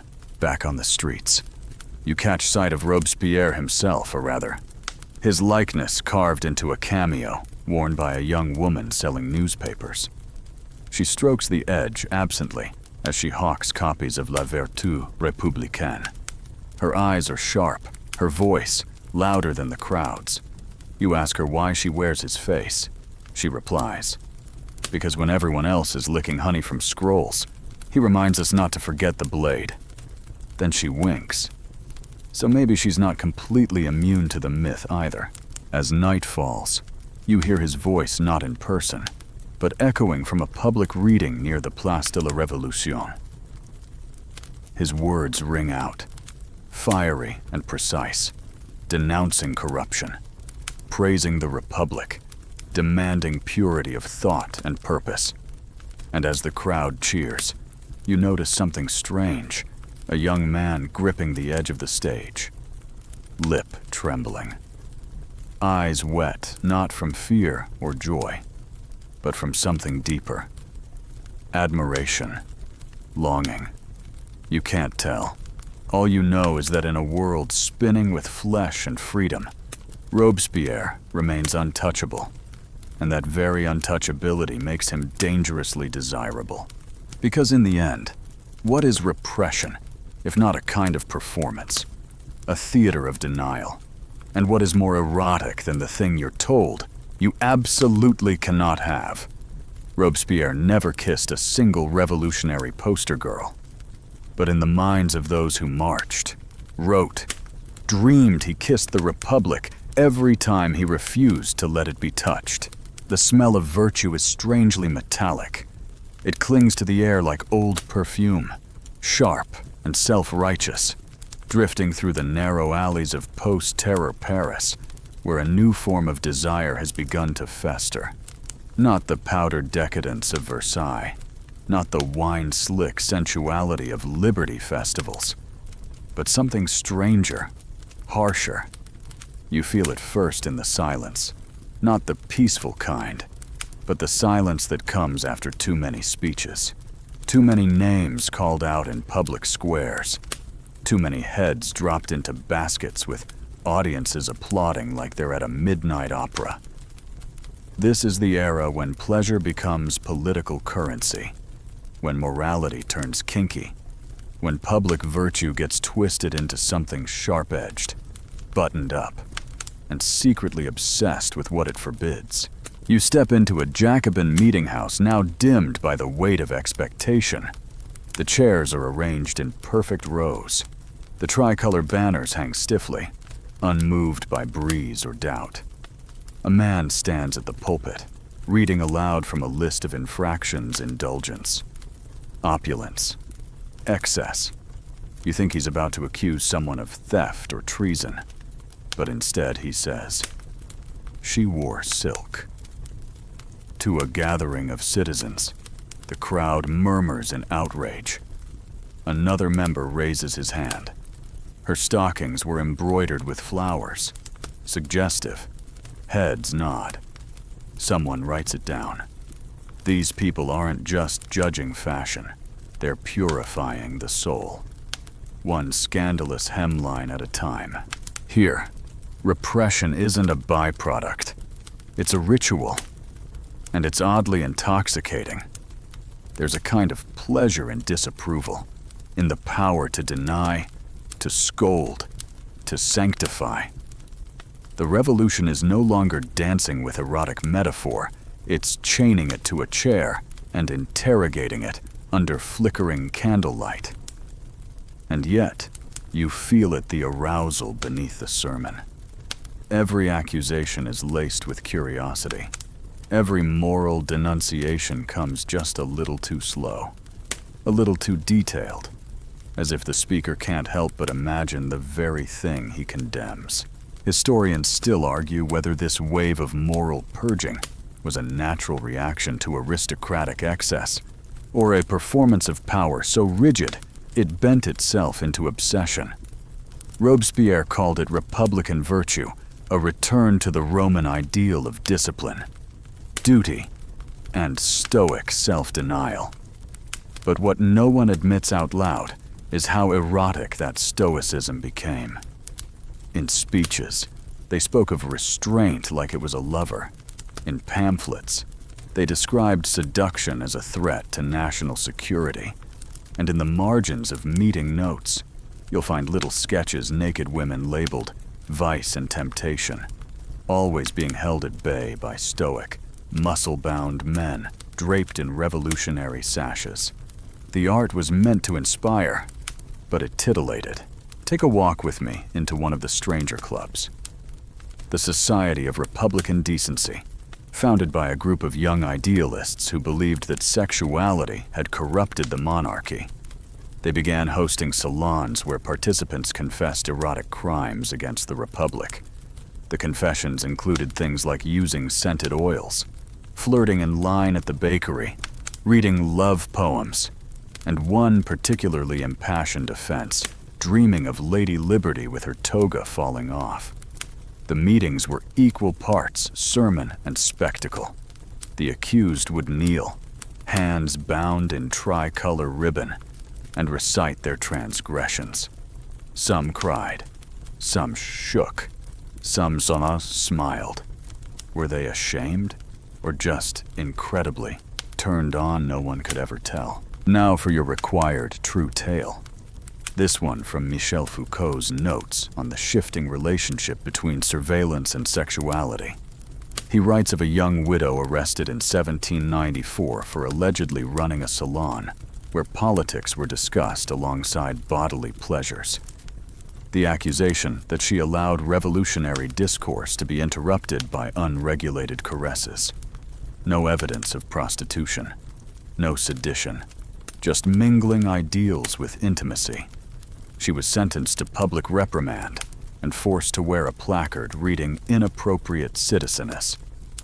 The irony. Her story circulated so widely in underground pamphlets that she became a folk hero, a martyr of mingled pleasure and patriotism. And reportedly, more women began hosting salons with coded invitations like, "Bring your virtue, leave your virtue." As repression thickened, so did resistance. Citizens began creating coded languages to discuss sensuality without getting arrested. Liberty's garden meant the body. The Fourth Estate referred to private desire. Even the word pastry became erotic shorthand. One woman wrote in her diary, "I offered him pastry, and he understood." A sentence that would confuse any censor, but ignite the mind of anyone still capable of blushing. Let's get into another fringe detail: the rise of revolutionary manuals disguised as moral guides. One particularly bizarre text. The Citizen's Clean Life combined hygiene advice with strict civic commandments. Chapter titles included "Control the Flame Within," "Silk is Treason," and "Love Only." With consent of the Republic, it instructed readers to bathe weekly, sleep alone, and reserve kisses for the glory of the nation. In the margins, readers scribbled jokes. What if the Republic kisses back, or if I sleep alone? Must I dream alone too? Even in the most austere pamphlets, imagination leaked in. You visit a print shop that once churned out erotic allegories, but now produces morality tracts. One of the workers shows you a discarded plate, an engraving of a woman seated on the guillotine, nude, holding a sword in one hand and a pocket watch in the other. The caption reads, "The hour of judgment is sensual." It was never printed, deemed too suggestive, but someone kept the plate, polished it, maybe even stared at it in private. Because even in an age that preaches control, the images won't go away. They just get pushed underground, where they fester, evolve, seduce in whispers. And oh, the underground is thriving. There's a cafe in Montmartre, where waiters recite laws backward in code to avoid detection. A tailor who hides erotic poetry in jacket linings. A candle maker who sculpts busts of the goddess Reason with one shoulder lower than regulation allows. These aren't acts of rebellion exactly. They're acts of defiance against joylessness. Little declarations that say, "I exist, I feel, I want, even if the Republic would rather I didn't." Outside, you pass a wall scrawled with a new slogan. "Too much virtue chokes the kiss." It's unsigned. It won't last the night. But you remember it, because there's truth there. Something raw. Because repression isn't the absence of desire. It's desire starved until it claws its way out in poetry and symbols and stolen glances across Jacobin meetings. And then, finally, you see it a new pamphlet slipped under a door, unsigned and smudged with ink. It's titled, "The Fetish of Purity." Inside is a single illustration, a man shackled not by chains, but by sashes labeled duty, morality, and law. A woman stands before him, offering a key shaped like a quill. No text, just that image. A question left open. Are we still free if we cannot feel? Is the revolution complete if we must censor even our size? You don't know. But you keep walking, because you suspect that under the powdered facade of virtue, there's a heat no law can quite extinguish. And if pleasure is treason, then every heartbeat becomes resistance. You're walking through a city that's learned how to kiss with its teeth. The revolution has stopped purring and started snarling, but not without style. Because somewhere between the powdered decadence and the puritanical virtue trials, a new form of rebellion slinks through the streets, one made of hips, secrets, and weaponized charm. You hear it before you see it. The rustle of skirts cut just a little too high, boots stomping in rhythm, laughter sharp enough to slice through propaganda. These aren't the queens of Versailles or the statues of liberty frozen in white marble. These are the women of the working class fishmongers, fruit sellers, laundresses draped in defiance and armed with the one thing the revolution still fears: seduction with purpose. Tonight, you follow a procession that doesn't walk. It prowls. A line of sans-culotte women marching toward the city square with baskets on their heads and slogans on their lips. But look closer. Their bodices are ripped just enough to scandalize. Their red, white, and blue ribbons are tied around necks like collars and wrists like shackles. And it's no accident. These are women who have learned to use every glance, every sway, every flash of ankle as both a protest and a provocation. You think they're flirting? They're warning. You think it's theater? It's war. Historians still debate the impact of the female-led bread riots and market marches. Were these women political agents or hungry mothers? But they rarely talk about the way these protests were choreographed, like seductions interrupted. One record from a police journal describes a group of washerwomen storming a bakery topless, chanting, "Give us bread or give us flesh." The baker fainted. The gendarmes retreated. No one was injured, but the bread was distributed, and the message was clear: they would not starve prettily. And that's the secret. These women weren't erotic in the aristocratic sense.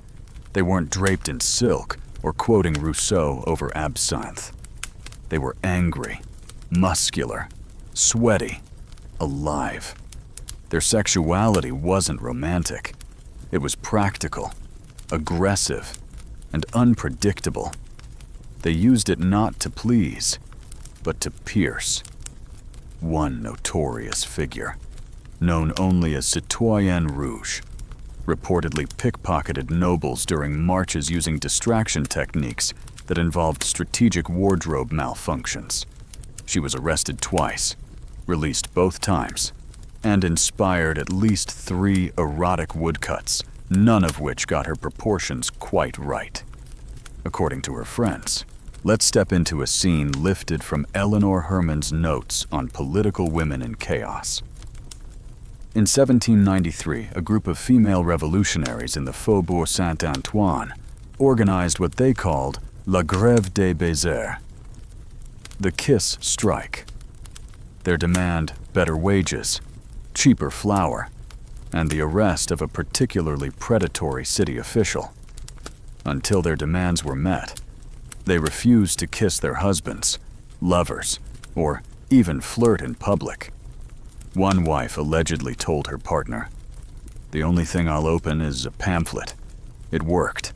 The market prices dropped within a week. Love, it turns out, has leverage.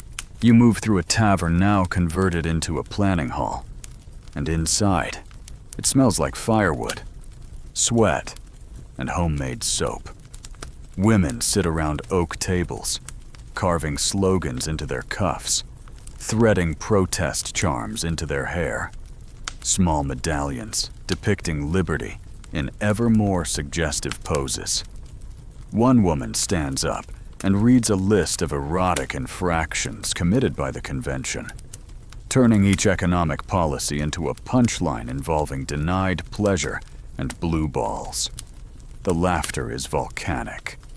The revolution, for these women, is not a time to become small. It's the only time they've ever been big, visible, heard. Even their insults have evolved. Gone are the passive whispers and curt side-eyes. Now they chant in rhyme. One popular ditty goes, "If your loaf is short and your bed is cold, you're no man, just paper gold." Another calls out a local mayor's performance in both town hall and the bedroom. A third simply reads, "He talks liberty, but touches like a king." These women weaponize mockery like a scalpel, and it cuts deep. Now, for your fringe tale of the night a midwife in Montreuil named Manon Dupard allegedly hosted secret gatherings called Le Lit de l'Émeute, the riot bed. Part discussion circle, part performative therapy session, part political orgy. It was a place where women discussed grievances, then turned them into role-play scenarios. One former guest recalled reenacting the storming of the Bastille as a group embrace, complete with blindfolds and bread sharing. It was liberation through metaphor, she said, and occasionally through thighs. Authorities tried to shut it down 3 times. Each time it popped back up under a new name, with a slightly altered slogan. Pleasure is the people's right. Back in Paris proper, the sans-culotte women have made a kind of uniform out of practicality laced with provocation tight jackets, loose skirts, boots laced high, no corsets. They walk like they have nothing to lose, and smile like they know exactly how much trouble they're causing. Their iconography spreads paintings of the female citizen start showing up in public, always mid-motion, mid-gesture, always looking straight at the viewer like she's deciding whether you're worth her time. One statue of a woman with a bread knife in one hand and a naked child in the other becomes a sensation. Tourists leave flowers at its feet. Revolutionaries leave notes. And then there's the language. Erotic slang born in the gutters now crawls its way into speeches and slogans. Politicians are described as hard of heart, but soft of spine. Corrupt clerics are blessed above and below. One particularly viral phrase scrawled across an outhouse door reads, "He promised reform, but came too early." Even lawmakers can't resist. A transcript from the Committee of Public Safety includes a moment where one delegate, frustrated by delays, shouts, "Stop teasing us with resolutions and take action." I'm ready to climax. The laughter was struck from the official record, but it happened. Oh, it happened. Historians still argue over whether these women were taken seriously or simply tolerated as part of revolutionary chaos. But that's missing the point. They didn't need permission to matter. They made themselves unignorable. They used their bodies not as gifts, but as barricades. Their eroticism wasn't about seduction. It was about survival. They loved, they fought, they moaned, they marched, and they never waited for applause. As the sun dips below the crooked rooftops, you see them still. A line of women weaving through the market square, candles in hand, singing a lullaby that isn't really a lullaby. It's a warning dressed in harmony, a threat draped in velvet. One of them catches your gaze. Her eyes are rimmed with kohl. Her hands are wrapped in linen, stained with ink. She smiles not kindly, not cruelly, but knowingly, like she's seen the inside of every palace and every heart, like she knows what's coming and how it will hurt and how it will liberate. "Tell them," she says quietly. "We weren't just hungry. We were hungry and hot. And you will tell them, because what you've seen here isn't just a footnote in a history book. It's the pulse of a revolution that had the nerve to be sensual and sincere at once. It's the story of women who refused to choose between bread and desire. And in doing so, they changed everything. One flirtatious chant at a time. The brothels never closed. Even as heads rolled, and temples were renamed, and powdered wigs were fed to bonfires in the name of reason. The brothels never closed. You walk now through one of the older quarters of Paris, past walls once scrawled with monarchical graffiti, now layered with slogans in tricolor chalk and crude sketches of the goddess Liberty in positions even Greek pottery wouldn't dare depict. The revolution may have burned the crown, but it couldn't touch what lay underneath the flicker of a candle behind drawn curtains, the perfume lingering like secrets on sheets, the gaze of a woman who knows the weight of both fantasy and survival. And behind those doors, someone is always watching. Not the lovers, not the priests, the police. Because this is the new paranoia. Pleasure equals conspiracy. Brothels, once tolerated as a dirty necessity, have become suspect terrain. The same state that once fetishized liberty's breast now fears that the body, especially the working body, might be planning treason. And so they send agents, pale young men in ill-fitting boots, to listen at walls and scribble in journals about whispers and moans and revolts murmured between kisses. One report reads, at the Maison de la Lune, a woman called La Gamine sang a parody of the Marseillaise while straddling a merchant from Bordeaux. Chorus included demands for the king's ghost to spank the church. The man recording this had to pause twice. He claimed it was for clarity. His handwriting got noticeably shaky. Historians still argue whether the revolution truly cracked down on sex work or simply reshaped its rhetoric. Under the old regime, brothels were regulated. They had licenses, madams with ledgers, even informal alliances with the clergy who visited on slow confession days. But now, in a republic allegedly devoted to virtue and transparency, these places become breeding grounds not of sin, but of satire. Women who used to sell pleasure now peddle gossip. Clients leave with more than aching thighs. They leave with jokes, pamphlets, and sometimes veiled threats. Because who listens better than someone paid to pretend to care? You duck into one of the quieter establishments, not out of curiosity, but because the rain is sudden and revolutionary umbrellas are notoriously leaky. Inside, it's warm and smells faintly of lavender, wine, and ink.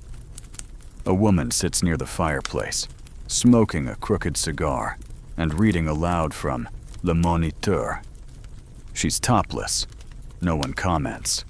Across the room, a man dressed like Marat, down to the bathtub-wrapped waist and fake stab wound, performs an erotic monologue about being betrayed by moderation. The audience, 5 women and 2 nervous merchants, applauds politely.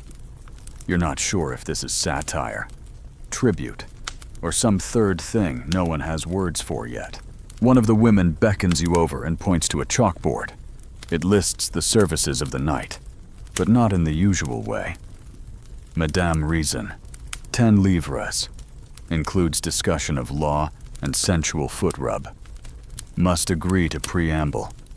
Liberty's daughter, 12 livres. Revolutionary role play. No wigs allowed. Consent form required. The guillotine tease, 8 livres. Red ribbon, red wine. Safe word is citizen. You blink. She grins. We provide more than pleasure. We provide allegory. And it's not a joke. These women, many of them former laundresses, seamstresses, even ex-nuns have learned to turn the revolution into currency. They quote Rousseau between caresses. They know how to read clients like newspapers. One man enters and asks for discretion. The madam offers him a copy of The Social Contract with pages missing. She knows what he wants. He wants to feel dangerous, but safe. Wanted, but anonymous. That's what revolution does. It creates cravings no manifesto can explain. Time for tonight's strange but true story. Lifted from the private notes of a surveillance officer stationed near the Rue des Petites Écuries. According to his report, a woman known only as the Veuve Rieuse. The Laughing Widow operated a high-end salon disguised as a perfume shop. Clients would buy fragrances named after revolutionary martyrs: Camille's Throat, Madame Guillotine, Virtue in Heat, and gain access to a secret chamber in the back. There, discussions of Rousseau, Montesquieu, and erotic power dynamics were followed by embodied demonstrations, as she called them. Her house rules no talk of gold, no insults to liberty, and everyone must remove their shoes. She wasn't arrested. She was promoted. Rumor has it, she provided moral relief to more than one exhausted official. Foucault once referenced her in a lecture and called her the Republic's most fragrant contradiction. Outside, the rain slows. You pass a small poster tacked to a lamppost, a caricature of a brothel madam riding a cannon, her hair tied in a tricolor braid, her breasts labeled Hope and Dissent. Underneath, the words, "She listens better than the police." People chuckle. They get it. In a world where every conversation is overheard, the bedroom becomes one of the last spaces where truth can hide in moans and metaphors. But don't be fooled into thinking these women were merely observers. They shaped the revolution in subtle, physical ways. A rumor whispered to a diplomat here, a letter carried under a corset there, entire codes built from perfume recipes and lace patterns. One group of sex workers allegedly developed a scent formula that signaled safe houses. 2 drops of civet, 1 of lemon, no rose. Carried on skin, it passed unnoticed, unless you knew. Then it meant survival. Back in the brothel, someone's singing again. A slow ballad, half lullaby, half threat. The lyrics speak of a nation unzipping itself, of love that demands a vote, of kisses that bruise and teach. You sit quietly. Listen. The room is dim, the fire crackling, and for a moment you feel like you're inside a secret organ of the revolution beating, bleeding, pulsing with stories too strange for the pamphlets. This isn't the France you were told about. This is the France that watches from behind lace curtains and knows exactly what you dream of when you say the word freedom. And so, you leave not with answers, but with questions, tattooed on your ribs in the shape of lipstick stains and cryptic slogans. The brothels remain open, not because they're untouched by politics, but because they are politics. They are the back alleys of ideology, the silk-lined chambers where rebellion and desire collapse into each other with a sigh. In this world, sex isn't the opposite of revolution. It's the mirror. And you, my friend, have just seen your reflection. The cathedral no longer smells of incense. It smells of damp limestone, candle wax, and the unfamiliar sweat of theatrical nervousness. You walk through the cool echo of what was once a sacred place, past shattered saints with their eyes knocked out, and altars repurposed as bulletin boards for revolutionary schedules. At the front, where sermons once flared against the silence of velvet hats and bowed heads, now stands a papier-mâché mountain, not metaphorically, a literal mountain, painted blue, green, and gold, with a papier-mâché goddess standing on top of it, wearing nothing but a crown of wheat and a smirk that looks suspiciously like your upstairs neighbor. This isn't mass, it's performance. Welcome to the cult of reason, where the divine has been rebranded. The church is now a theater, and the body is the only scripture left that anyone still reads. You settle into a pew, if it can still be called that, and watch as the crowd trickles in. Not solemn, not pious, curious, excited. A man hands out song lyrics. A woman carries a basket of candles shaped like Liberty's breast. Someone mutters, "Finally, a god I can toast with." Because tonight, the old faiths are out, and France's newest deity is a topless abstraction named Reason, who likes long walks through Enlightenment philosophy and being worshipped by interpretive dance. At the center of it all is a figure in white robes, arms raised like Moses' mid-manic episode. This is the high priest of reason, or rather, a local playwright who got tired of waiting tables and decided to reinvent spirituality with a touch of erotica and a fog machine. He chants phrases like, "Virtue is the climax of the mind, and the republic rises not through mystery, but through muscle." Around him, dancers circle in increasingly sheer garments, each one representing abstract ideals like clarity, civic passion, and the fire in the groin of enlightenment. You stare. You try not to laugh. You fail.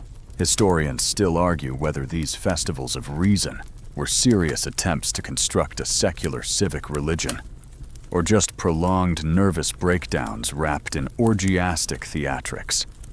On paper, they were supposed to replace Catholic tradition with a rational alternative, emphasizing human reason, natural law, and collective virtue. In practice, they turned cathedrals into burlesque houses where statues were kissed, morality was moaned through poetry, and the Republic was reborn in between suggestive stanzas and firework finales. It was either the most brilliant political rebranding in history, or a group of men who hadn't slept in days, yelling about enlightenment while choreographing a flash mob. Now, for your bizarre but true anecdote, in 1793 during one of these Cult of Reason festivals held inside Notre Dame, a real-life actress known simply as Mademoiselle Thérèse was lifted onto the altar dressed as the goddess of reason. Her robe was translucent. Her speech was breathy. Her speech ended with the line, "I am truth unveiled." Then she dropped the robe. The crowd went wild. One Jacobin reportedly whispered, "At last, the divine makes sense." A year later, Robespierre would recoil from the movement's indulgence and attempt to replace it with the tamer cult of the supreme being. But the memory of Thérèse's glowing skin under those stained glass windows that lasted longer than any ideology. And it wasn't just performance. People lived this shift. Citizens renamed their children Reason, Virtue, Constitution. One man in Lyon petitioned to marry a woman during the Festival of Nature, while both were dressed as the sun and moon, reciting vows from Voltaire. Another family commissioned an oil painting of their daughter as Justice Awakening, posing her nude beside a broken rosary and a scale filled with coins. The point wasn't just to replace religion, it was to eroticize its collapse, to fill the vacuum left by incense and eternity with flesh and immediacy. Let's talk fringe again. Some sects within the Reason movement began practicing symbolic unveilings during community meetings. These weren't just gestures, they were rituals. A woman would slowly remove layers of fabric while reciting Enlightenment philosophy. The final layer, a red sash labeled Truth, would be untied by a blindfolded child, representing the future of France finally seeing clearly. People cried. People blushed. People took notes for their own salons. Were these events spiritual? Sensual, maybe both. Probably both. Outside the cathedral, a man sells candied figs, shaped like philosophical symbol scales, torches, eyes. A woman offers Enlightenment perfume which smells like citrus and ambition. You overhear two women debating whether Rousseau would approve of this sensual theology. And one says, he wanted us closer to nature. What's more natural than nipples and dancing? You don't interrupt. You just nod. Because even you have to admit, there's something alluring about the way this new civic religion wraps its politics in pleasure, its metaphysics in body heat. And don't think for a second that this was just the fringe. These events drew crowds, thousands. In some towns, the cult of reason ceremonies outdrew Easter Mass. People came for the spectacle. Yes, but they stayed for the sense of liberation, the freedom to worship not an invisible deity, but each other, their shared aspirations, their collective arousal at the thought of a world remade in light and laughter and exposed shoulders. The revolution wasn't just changing government, it was trying to change being. And for a hot, delirious minute, it almost succeeded. You walk back through the church, now empty again. The papier-mâché mountain looks lonely in the candlelight. A forgotten garter lies near the altar. The incense burner, long cold, has been repurposed as a wine cup. Everything is familiar, and yet nothing sacred remains. You run your fingers along the broken edge of a pulpit and think, this used to be terrifying. Now it's a prop. And maybe that's the revolution in a nutshell, transforming fear into farce, power into poetry, thrones into dance floors. On your way out, a child offers you a pamphlet. It's titled L'Extase Républicaine, and the cover features a naked figure wrapped in the tricolor, head tilted back in what might be ecstasy or sneezing. Inside are verses praising reason, sensuality, and the liberty of unshackled thighs. One line reads, I undress to understand. Another, in your breath, I hear the Republic. It's either the most pretentious thing you've ever read, or a masterpiece, or both. So you keep walking, pamphlet in pocket, through streets still humming with the aftershock of spiritual striptease. The bells don't ring anymore. But the echo remains, not of salvation, but of applause, of desire repurposed, of belief rediscovered not in heaven, but in the architecture of skin and sound and shared hallucination.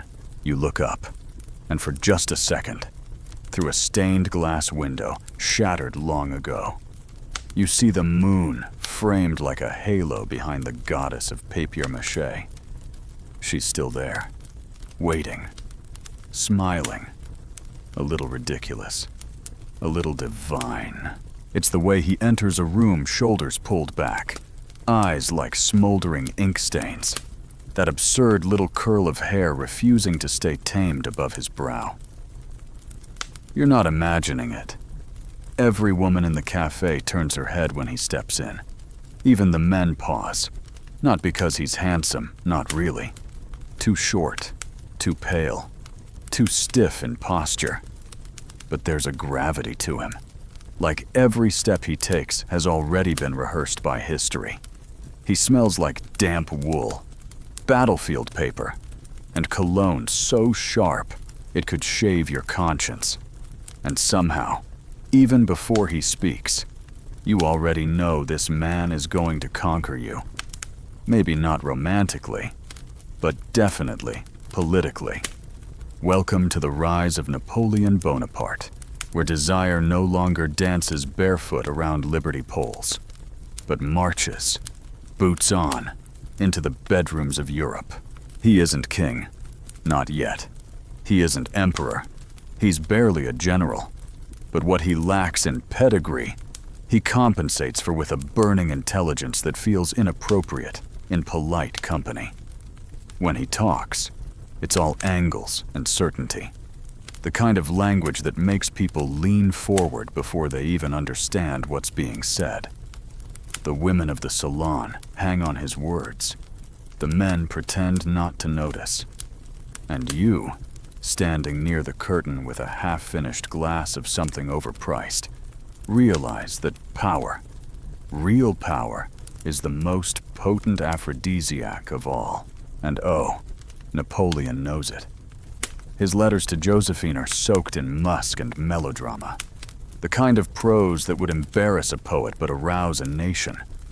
One line reads, "I come to you like Hannibal over the Alps, but with more haste and fewer elephants." Another, "Do not bathe. I want to smell you, natural and furious." Historians blush. Josephine laughed, but she also read every one. Theirs was not a love of subtlety. It was conquest, seduction, two people circling each other with claws out, perfume thick in the air, and revolution rattling like dice in a gambler's fist. You wander now into a hallway of busts, stone renderings of heroes, gods, and thinkers. At the end, a new one is being sculpted Napoleon's profile, sharp as a blade, the mouth just a little too sensual for comfort. The sculptor says it's unfinished, but you suspect that's the point. Everyone wants to believe there's something unfinished about him, something they might complete. That's how infatuation works. We project, we imagine, we fill in the blanks with our own hunger. Historians still debate whether Napoleon's appeal was genuine charisma or carefully constructed myth. But myth doesn't mean false. It means chosen. And France, exhausted by chaos, wanted to believe in someone who didn't flinch. He was the first revolutionary figure who didn't just seduce with ideas, he seduced with certainty. Liberty was lovely, but uncertain. Equality was noble, but vague. Napoleon. He walked into a room and said, "I will win." And people hungry for stability, weary of allegory, decided to believe him. Now, a real-life erotic tale from those years, straight from Sex with Kings, before his marriage to Josephine. Napoleon had a brief entanglement with an actress named Marguerite Georges. She was witty, sharp-tongued, and known for reciting speeches from Corneille mid-coitus. Their affair was short, but explosive, and one letter allegedly written by her includes the line, "He loved like he fought fast, loud, and already planning the next move." The letter ends with a lipstick print and the phrase. His artillery was better on paper. Historians still argue about its authenticity, but even if it's fake, it captures the sentiment of a nation both impressed and exasperated by its rising military Casanova. You pass a print shop now displaying fresh propaganda posters, Napoleon astride a rearing horse, his body exaggerated into Greco-Roman proportions, toga fluttering just enough to suggest, well, everything. Women buy the prints. Men imitate the pose. One child says, "He looks like God." Another says, "He looks like Mom's new favorite painting." You chuckle. But deep down, you see the shift. Erotic symbolism, once reserved for liberty and lady reason, now wraps itself around a living man. France has found its hero and turned him into a pin-up. Meanwhile, salons begin to change. Gone are the days of endless debates about virtue and revolution.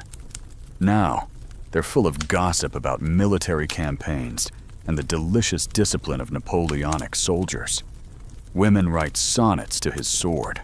Men send him gifts laced with double meanings books on Roman emperors, jars of honey labeled Victory's Reward. One rumor claims a duchess paid an artist to paint her in Napoleon's uniform and nothing else. It caused a scandal. 3 copycat paintings followed. The fringe moment. A traveling theater troupe stages a one-act play titled The Bed of Austerlitz, in which actors reenact Napoleon's rise to power as a series of increasingly erotic dreams. One scene involves him wrestling a giant eagle while whispering state secrets. Another shows him conquering Madame Europe on a velvet map. The play is banned in most cities, but in the countryside, it becomes a hit performed in barns, back rooms, and once inside a bakery that renamed its baguettes Bonapartes. The lines between power and desire blur further. People start to wonder, are we in love with him? Or just in love with certainty? You arrive now at a gathering of intellectuals and radicals, trying desperately to hold on to the old revolutionary ideals. They discuss law, rights, philosophy, but their words feel hollow compared to the booming echo of cannons and marching boots. Someone mutters, "Liberty doesn't make you tingle anymore. Napoleon does." There's silence, and then reluctant nods. Because it's true.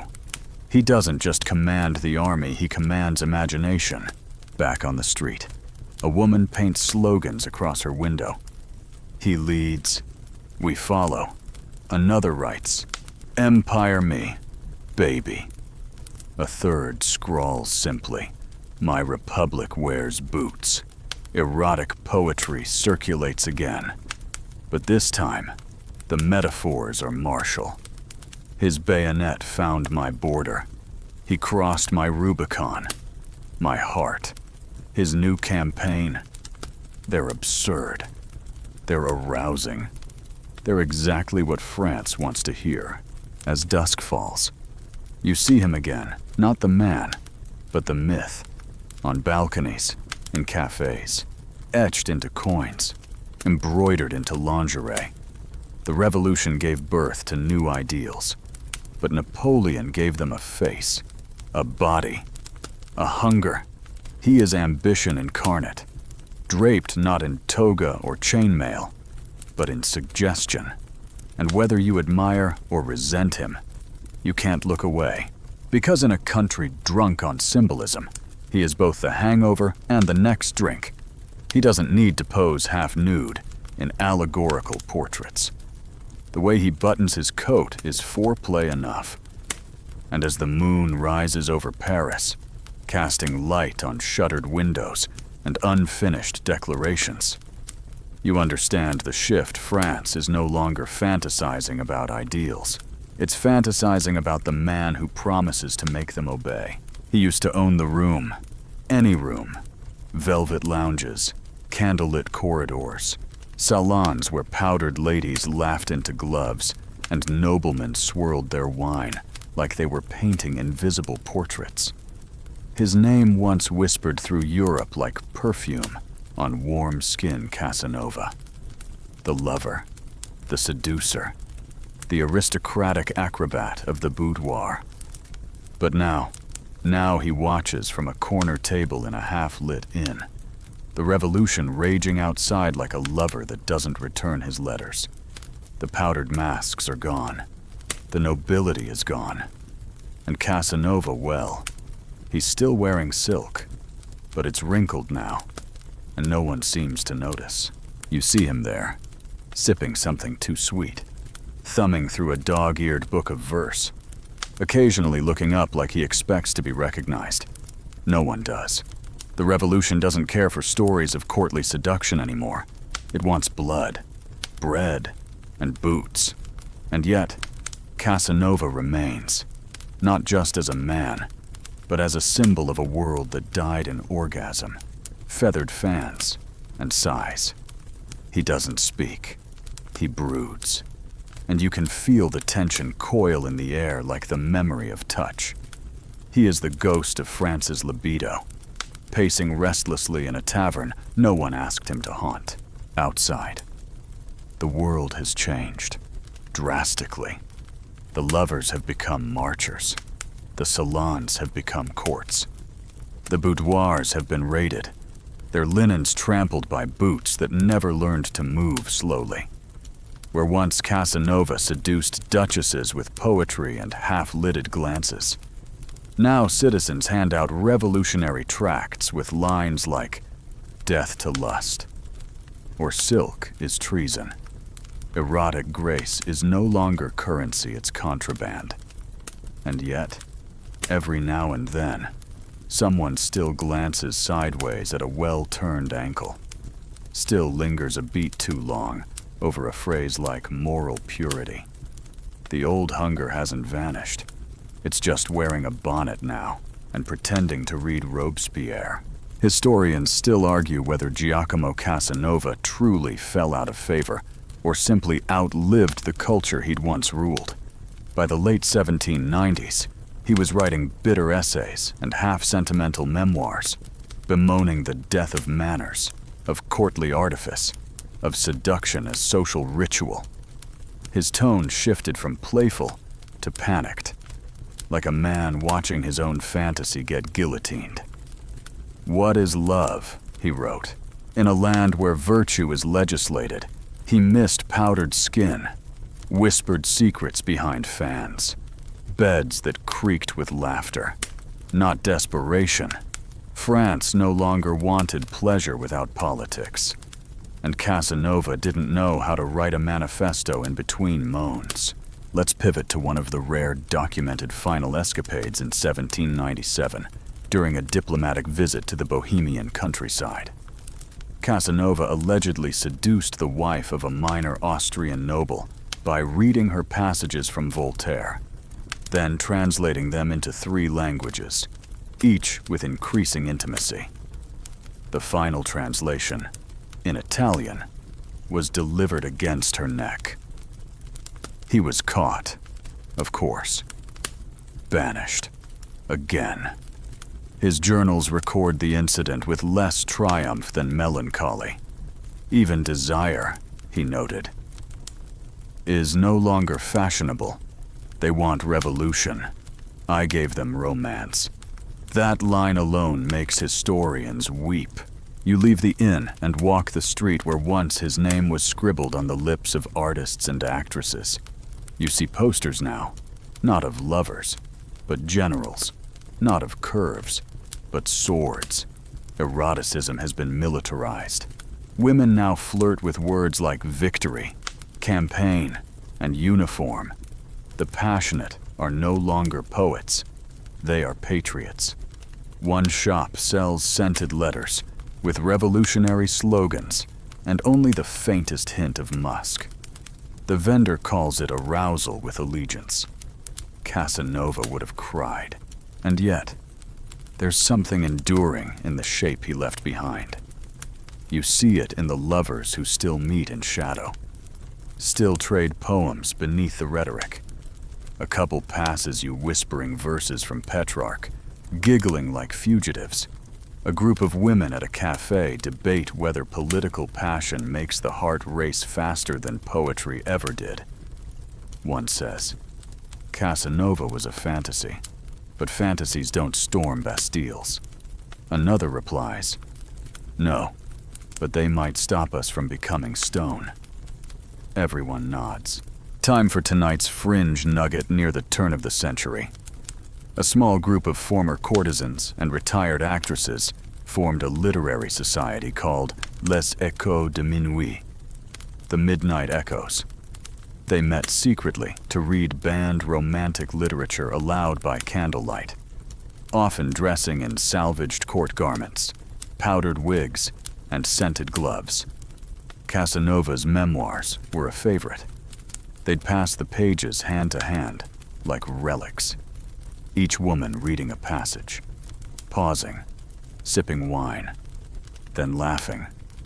Some cried. One reportedly said, "He reminded us that desire was once allowed to be gentle. The society lasted 3 years, dissolved under pressure. and was reborn 5 times under different names. You return to the inn, and Casanova is still there. He's older now, thinner, less embroidered, but his eyes still scan the room like he's composing a letter in his mind. Not to a lover, to the century. A letter that begins, "You were beautiful, but you forgot how to kiss." And the truth is, France hadn't forgotten entirely. It just no longer saw pleasure as an art. It was now a transaction, a suspicion, a tool of the state, or a relic of the old regime. The revolution devoured nuance. It left little space for seduction's patience. But in the cracks, in the pauses between shouting and marching, Casanova's shadow still lingered. In the turn of a phrase, in the heat of a stolen glance, in the memory of rooms where passion was not a sin, but a skill. As night folds over the city, you stand beneath a window and hear someone reciting lines from his memoirs aloud. A man's voice, young, unsure, amused. He's reading the bit about stealing kisses from a duchess disguised as a stable boy. The listener, whoever she is, laughs, and in that sound, soft and secret, you hear the ghost of an entire world returning for one more breath. Because even revolutions can't entirely kill the kiss. They might bury it, rebrand it, regulate it, but somewhere, always, someone like Casanova sits at the edge of history, whispering reminders that desire doesn't vanish. It adapts. And sometimes, it waits. There's a chill to this place, not the damp of winter, but the kind of cold that clings to stone and silence. You step into a corridor barely lit by a slit of sky above, your boots echoing where voices once pleaded, wept, whispered things too fragile for history. You're inside the Bastille, or what's left of it. Its walls were shattered during the storming, of course, but fragments remain, repurposed, scattered through Paris like the bones of a dead god. But tonight, you're not chasing crumbling masonry. You're here for the graffiti, for the dirty words scratched in the dark, for the forgotten sighs etched into the stone like prayers that refused to behave. Because this wasn't just a prison, it was a diary. And it still speaks if you know how to read the filth between the lines. You run your fingers over the wall and feel it a groove, rough and deliberate, curling into the shape of something unmistakably phallic. Crude. Yes. Childish. Maybe. But real. You crouch to read a message carved beneath it. She moaned louder than the guards. No signature. Just initials. Beak and a date. 1784.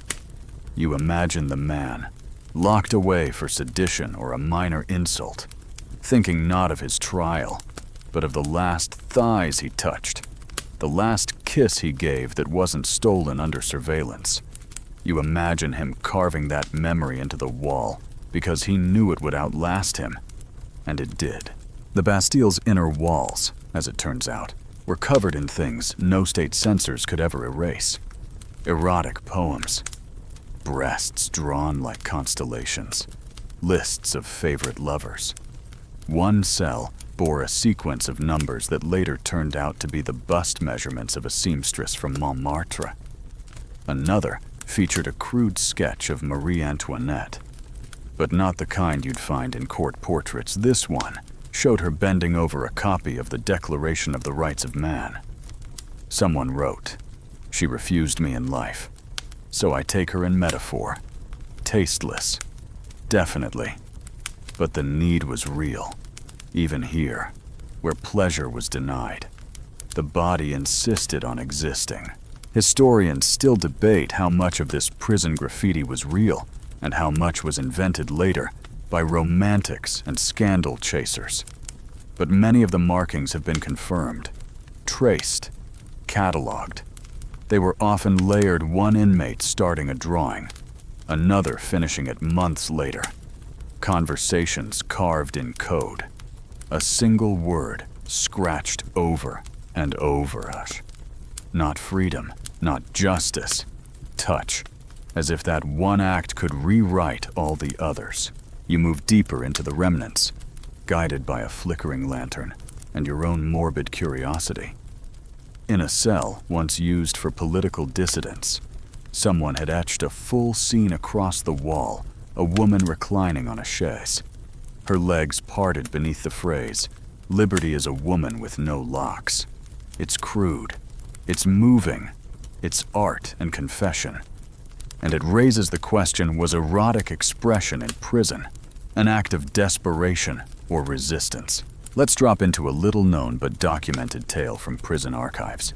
A man named Armand Lefebvre, imprisoned for distributing pamphlets deemed morally destabilizing, reportedly created a full erotic novella carved into his cell wall using only the metal frame of his bed.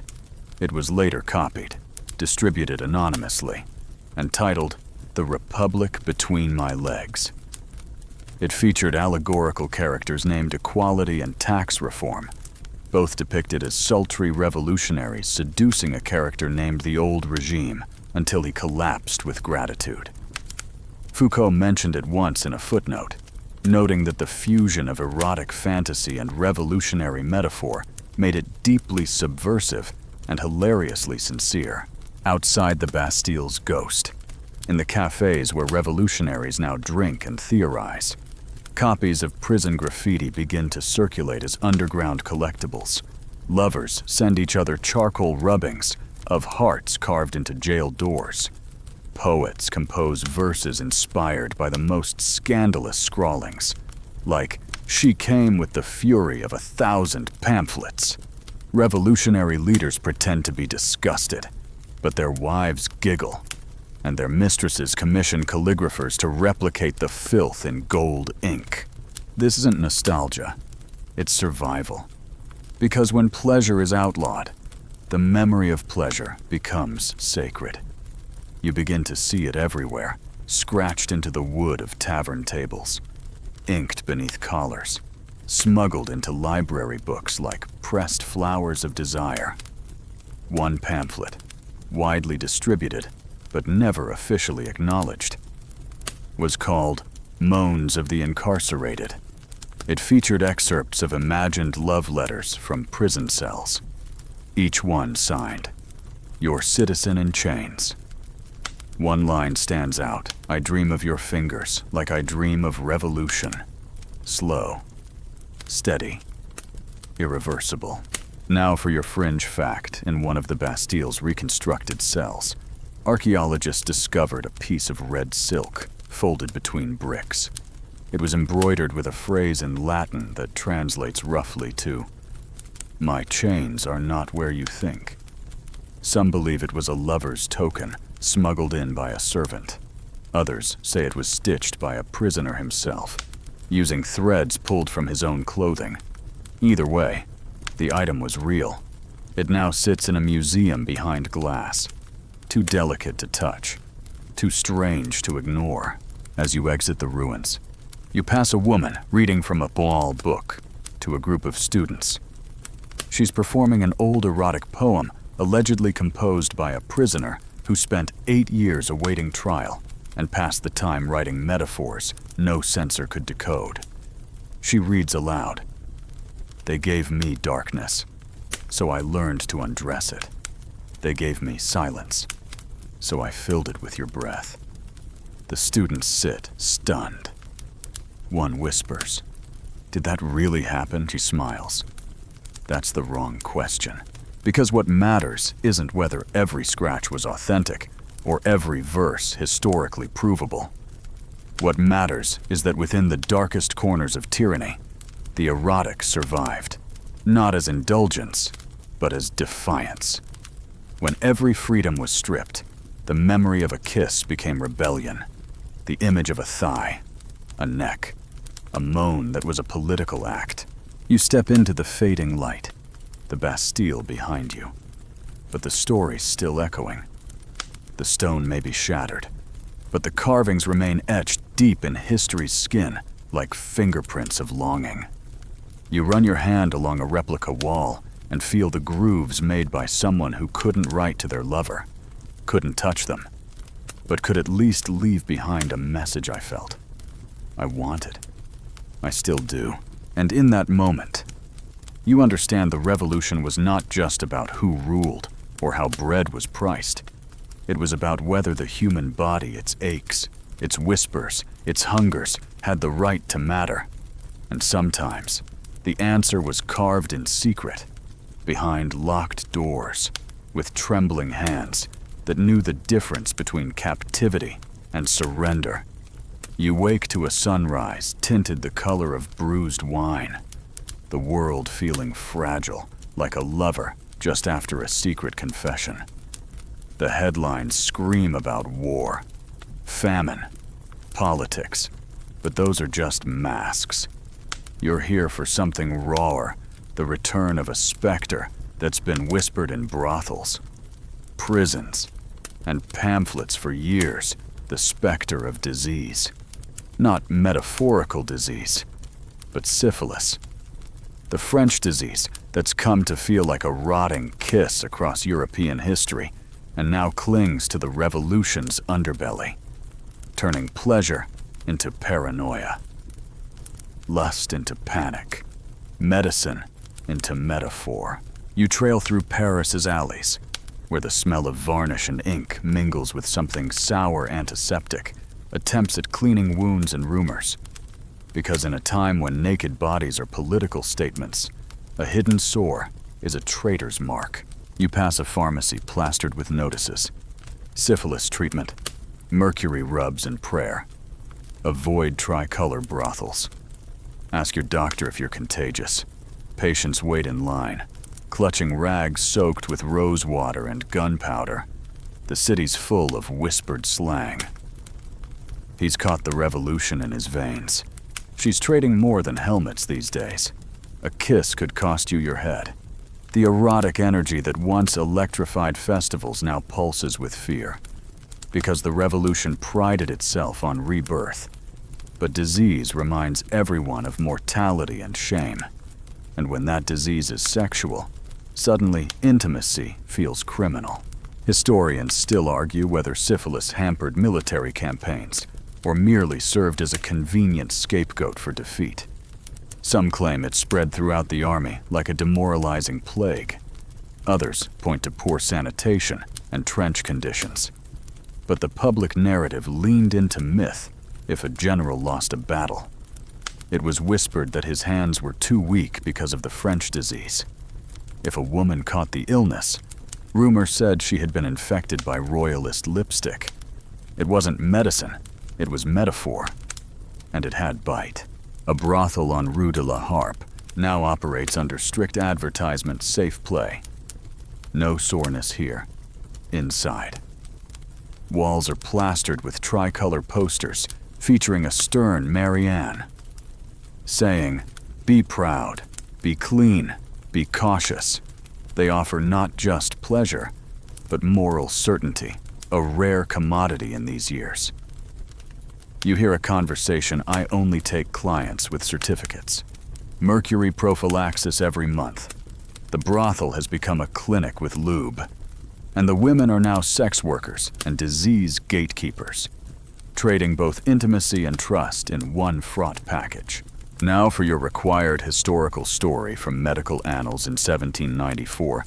A popular actress named Adele Clare reported losing her voice overnight. Rumor said it was from a throat sore linked to syphilis. The medical community descended on her, publicly diagnosing her in pamphlets that described her disease in poetic agony. The filter of passion turned poison. The romance of ruin. Her reputation demolished.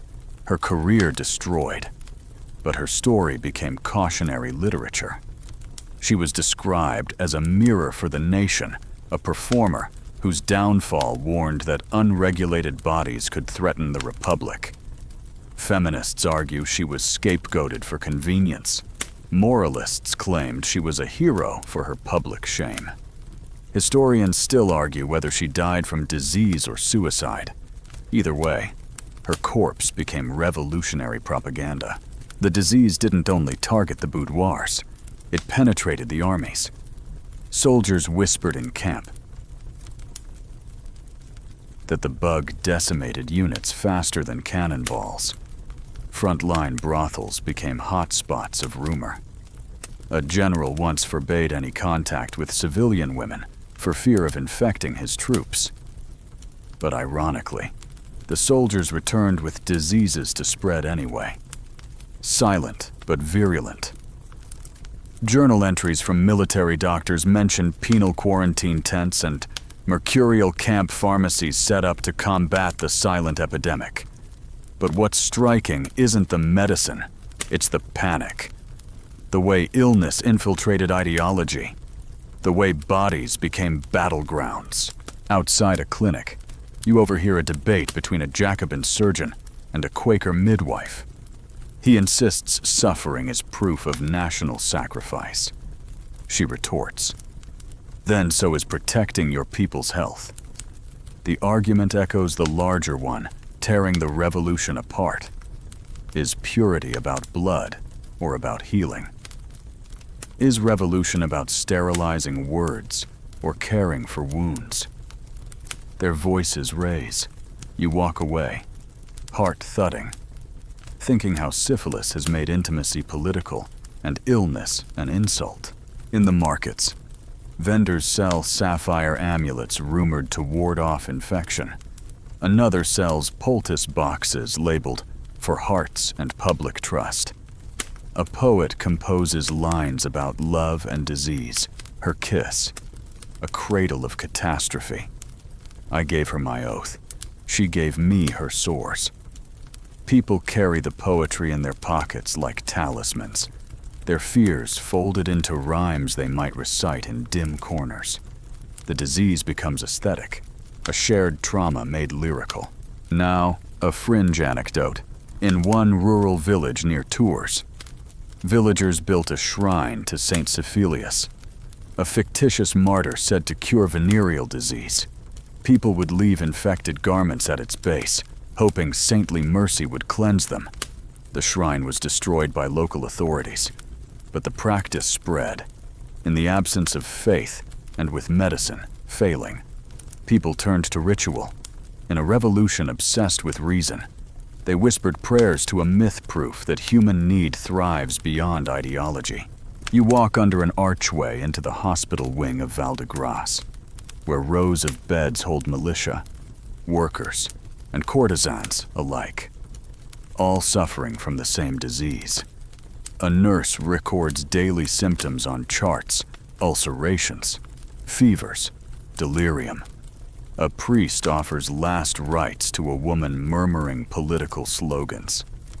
She grips his hand not in guilt, but in the delirious conviction. Tell them the Republic remembers its people's bodies. Her voice cracks. Her hand relaxes. She dies. The doctor shutters his eyes. He writes in his notes, "Politics ends in flesh." Outside, the wind whips petals from a liberty tree. They scatter across the courtyard like ash. You pause, thinking of all the bodies you've seen, the seduced, the shamed, the sick, the fearless. Revolution was meant to free flesh, but it first taught it how to hurt. And sometimes the deepest politics lie not in who governs, but in who remains alive, loved, and unashamed. And as the sun dips behind the hospital walls, you feel a bittersweet ache. The revolution promised rebirth. It gave war, spectacle, love, and disease in equal measure. You realize that every erotic metaphor we've chased, bosoms, banners, brothels, must eventually contend with mortality. The French disease isn't just a medical condition. It's the aftertaste of too much. Too fast intimacy raced before wisdom. Desire unleashed before care. And in that aftertaste lies the deepest lesson: liberty without health is a wound. Freedom without healing bleeds. You wake in a room that smells like gunpowder mixed with stale rosewater, as if revolution and romance conspired to collapse on the same pillow. It's late 1794, and Paris feels haunted. The terror's bloodshed has slowed, but its shadows linger in every rue, every whispered conversation, every pillow soaked with both tears and desire.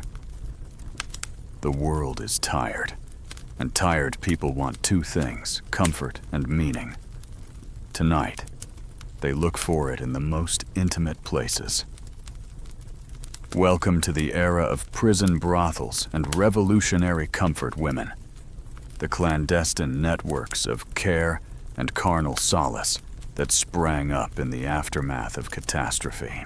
You walk through a hallway lined with teak beds. Each one occupies its own chamber, curtained with faded red velvet. The city's hospitals are full. The streets are no longer crowded with festival dancers or liberty pageants. They're filled with the wounded bodily, mentally, spiritually. And here, behind these curtains, you discover a revolutionary phenomenon: the comfort rooms. Officially unofficial. They're run by women who call themselves hands of healing and who offer more than medicine. They give touch, counsel, companionship. They hold wounded soldiers and broken poets, whispering, "Your body deserves peace." They don't charge for love. Their currency is silence and presence. It's not prostitution, not quite. It's intimacy as public service, a second-hand revolution, a quiet rebellion of compassion. These women, nurses, widows, former sex workers, trade their own fatigue and fear for the solace of others. One whispers to a dying soldier, "Name the thing you couldn't say." He names his fear. She kisses his forehead. She notes it in her journal under medicine mouth. And she moves on to the next bed, her hands smelling of lavender and duty. Historians still debate whether these comfort rooms were an organized response or spontaneous acts of care. Some argue Robespierre's death brought relief only to the living, and these women created spaces that law and policy forgot. Others say the new directory saw value in these networks. They supported them quietly, knowing that emotional cohesion was essential to ending war. But what no one denies is their power. They reclaimed the female body from erotica and politics and refilled it with nurture. Let's talk about a documented moment of intimacy from these rooms, a story found in a midwife's notebook. A young soldier, crippled and febrile, refused anyone but his caretaker, Mireille. She sat beside him for 17 nights, reading poetry by candlelight, washing his wounds with rose water, and placing a soft cheek to his if he begged. One night, he whispered, "I dream of her thigh as soft as Versailles silk." He meant his dead mother. She kissed him and wept. He died. She wrote afterward, "She can't be erased." Historians interpret this as the birth of emotional caregiving as feminine power. Historians still argue whether it was healing or obsession. Either way, it bridged war and affection. In the corridors, you overhear women debating treatments. Will mercury kill more than the disease? Does a poem count as a cure? Can tenderness be revolutionary? They ask it lightly, but they mean it deeply. Medicine and intimacy mesh. The cure is political too. It rebuilds bodies and communities. Now, a fringe detail. A secret society of comfort women called Les Veillées Républicaines met weekly in abandoned convents. They swapped herbal recipes, scented with rose and thyme, for poultices and poems. They wrote ballads to fallen soldiers, posting them on trees and tavern walls. Their motto, "We mend more than flesh, we mend hope." They carried charm bags to ward off nightmares, tiny sachets with lavender, garlic, and a ribbon dipped in leftover tears. The directory never punished them. They needed them too much. Outside these rooms, the city is waking. You step into the square where a statue of Liberty still stands guard over shattered Catholics and desecrated altars. But now, beneath her, someone has festooned the pedestal with woven scarves, each one a symbol of a comfort woman who died in service. A young man kneels, tying his own red scarf, and whispers, "Merci. This is gratitude without fanfare, reverent and intimate. It doesn't require music or slogans. It requires only remembering." You pass a cafe where survivors gather. One nurse reads aloud from The Letters of the Anonymous Caregiver. The passages are raw. We touched wounds we couldn't heal. We kissed fears we couldn't banish. Yet in that paralysis, we discovered we are alive. It's met with soft applause. No pedals, no flags, just a shared exhale. Comfort, not spectacle. And still the erotic undercurrent flows. A doctor, too proud to admit loneliness, hesitates at a door before entering. Inside, a woman brushes his hands with water, holding his gaze as she murmurs, "You saved bodies. You must be saved too." He steps forward. She smiles. He doesn't offer payment. He offers tears. She offers a chair. Did this happen? Records are thin, but testimony pools. One letter from a discharged soldier reads, "I lost more in war than I gained in victory. Her hand stayed with me." Another from a midwife reads, "Our beds are not scandalous. They're sanctuaries." Historians still argue over interpretation, charity, or intimacy. But no one disputes that bodies saved bodies then. As dusk falls, the candlelight flickers through the curtains, and the corridors are hushed. You stand at the threshold wanting to stay, to feel, to remember, to let the touch of kindness and the breath of care fill the wounds you never saw. Tonight, the revolution isn't street spectacle or state religion. It's a gentle act behind velvet curtains. And it asks when the banners fade and the bodies break. Who will remain to soothe the flesh? The comfort women already have. The wind howls down silent avenues, pulling at your coat like a secret begging to be told. You step into a grand hall, draped in red velvet and tricolor banners, once used for revolutionary oratory, now repurposed as the headquarters of the Epilogue Society. It's late 1795, and Paris is exhausted, spent, reshaped. The revolution has exploded, warped, rebirthed itself again and again. And now, in this shifting landscape, you stand on the cusp of ending and beginning. Tonight, you're here to witness its final performance, the Erotic Legacy Commission, a gathering of survivors, storytellers, survivors wearing their scars like medals, whispering about the past as though it happened yesterday because for them it did, for them.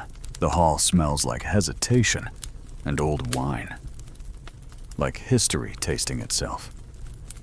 A woman named Lucille stands at the center, illuminated by a single lantern. Her voice is soft but firm. She is the keeper of stories too intimate for street pamphlets or public stage.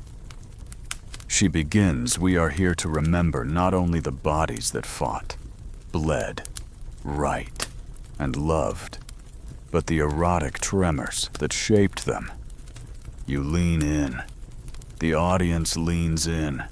Even the chandeliers seem to lean in. Because this isn't a revolution you study, it's one you feel in your bones. Lucille's stories begin where spectacle ends. She talks of a seamstress who embroidered a declaration of desire onto the waistbands of trousers given to demobilized soldiers. She talks of a former dancer who dyed her skin with inked slogans and shaved her head to protest vanity, because the only beauty I own is my conviction.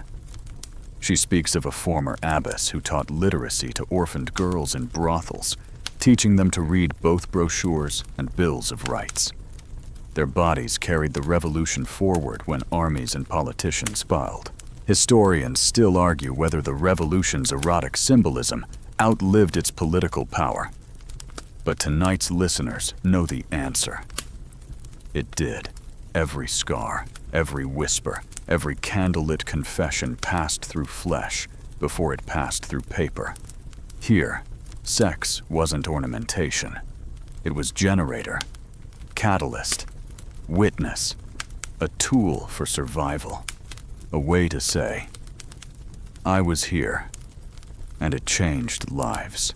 One storyteller describes a midnight gathering near the Seine, where nurses, war-disabled soldiers, and former revolutionaries built a boat draped in torn banners and naked limbs painted white.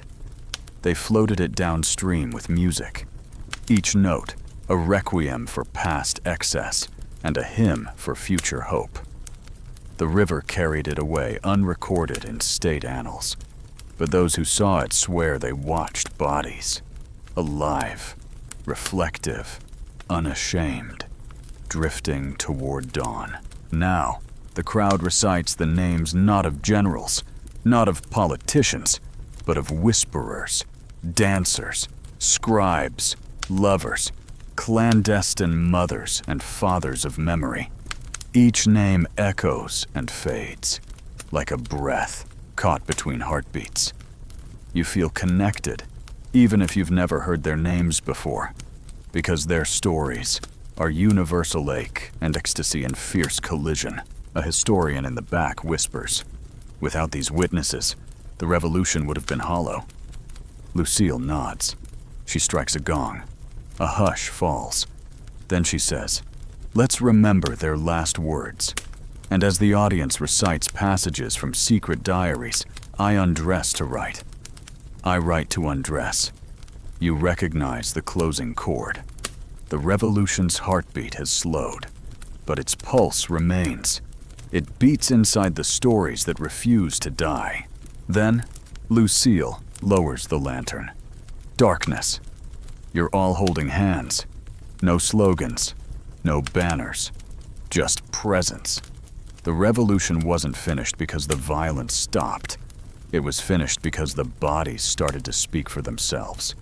And tonight, they still speak. The hall empties softly. You walk out into the crisp night. The air is clean, washed by years of sweat, tears, blood, love. Somewhere, a church bell tolls not of prayer, but of memory. You look up at the sky. Stars lean in. You smile, because for all its madness, its power, its contradictions, the revolution's erotic legacy lives on in every whisper, every scar, every story told under candlelight.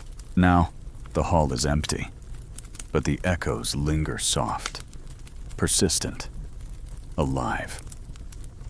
You feel the press of memory in your chest, a tender ache that hums with all that has come before the flirtations beneath liberty trees, the whispered poems in prison cells, the healing hands in curtain-drawn rooms. It's not the end. It's the quiet promise that ordinary people can hold revolution in their bones, their breath, their bodies. They can remake worlds with a kiss, a poem, a touch that refuses to be erased. Breathe. You've journeyed through spectacle and blood, through craving and virtue, through disease, austerity, love, and care. You've seen symbols stripped bare and used as scaffolding for hope. Now you sit in the hushed afterglow, heart still picking up beats you hadn't expected to feel. Allow yourself to shimmer with that resonance. Let it remind you that every movement, every change, carries within it an erotic core, the desire to belong. to be known, to remake what is broken. The revolution taught bodies to speak, but more importantly, to listen to each other, to desire, to memory. And that lesson doesn't end with the final procession or the last speech. It lives in the quiet decisions we make every day to touch, to heal, to resist. So, as you settle into darkness, let the stories fold over you like a shawl warm. Strange, unforgettable. May your dreams tonight be bold. May they carry the scent of rosewater and gunpowder, of silk and sweat, of whispered poems in candlelit rooms. And may you wake tomorrow with the courage to listen to your own body's revolution. Because the greatest change is always born from the quiet insistence of being felt. End of script. Sweet dreams.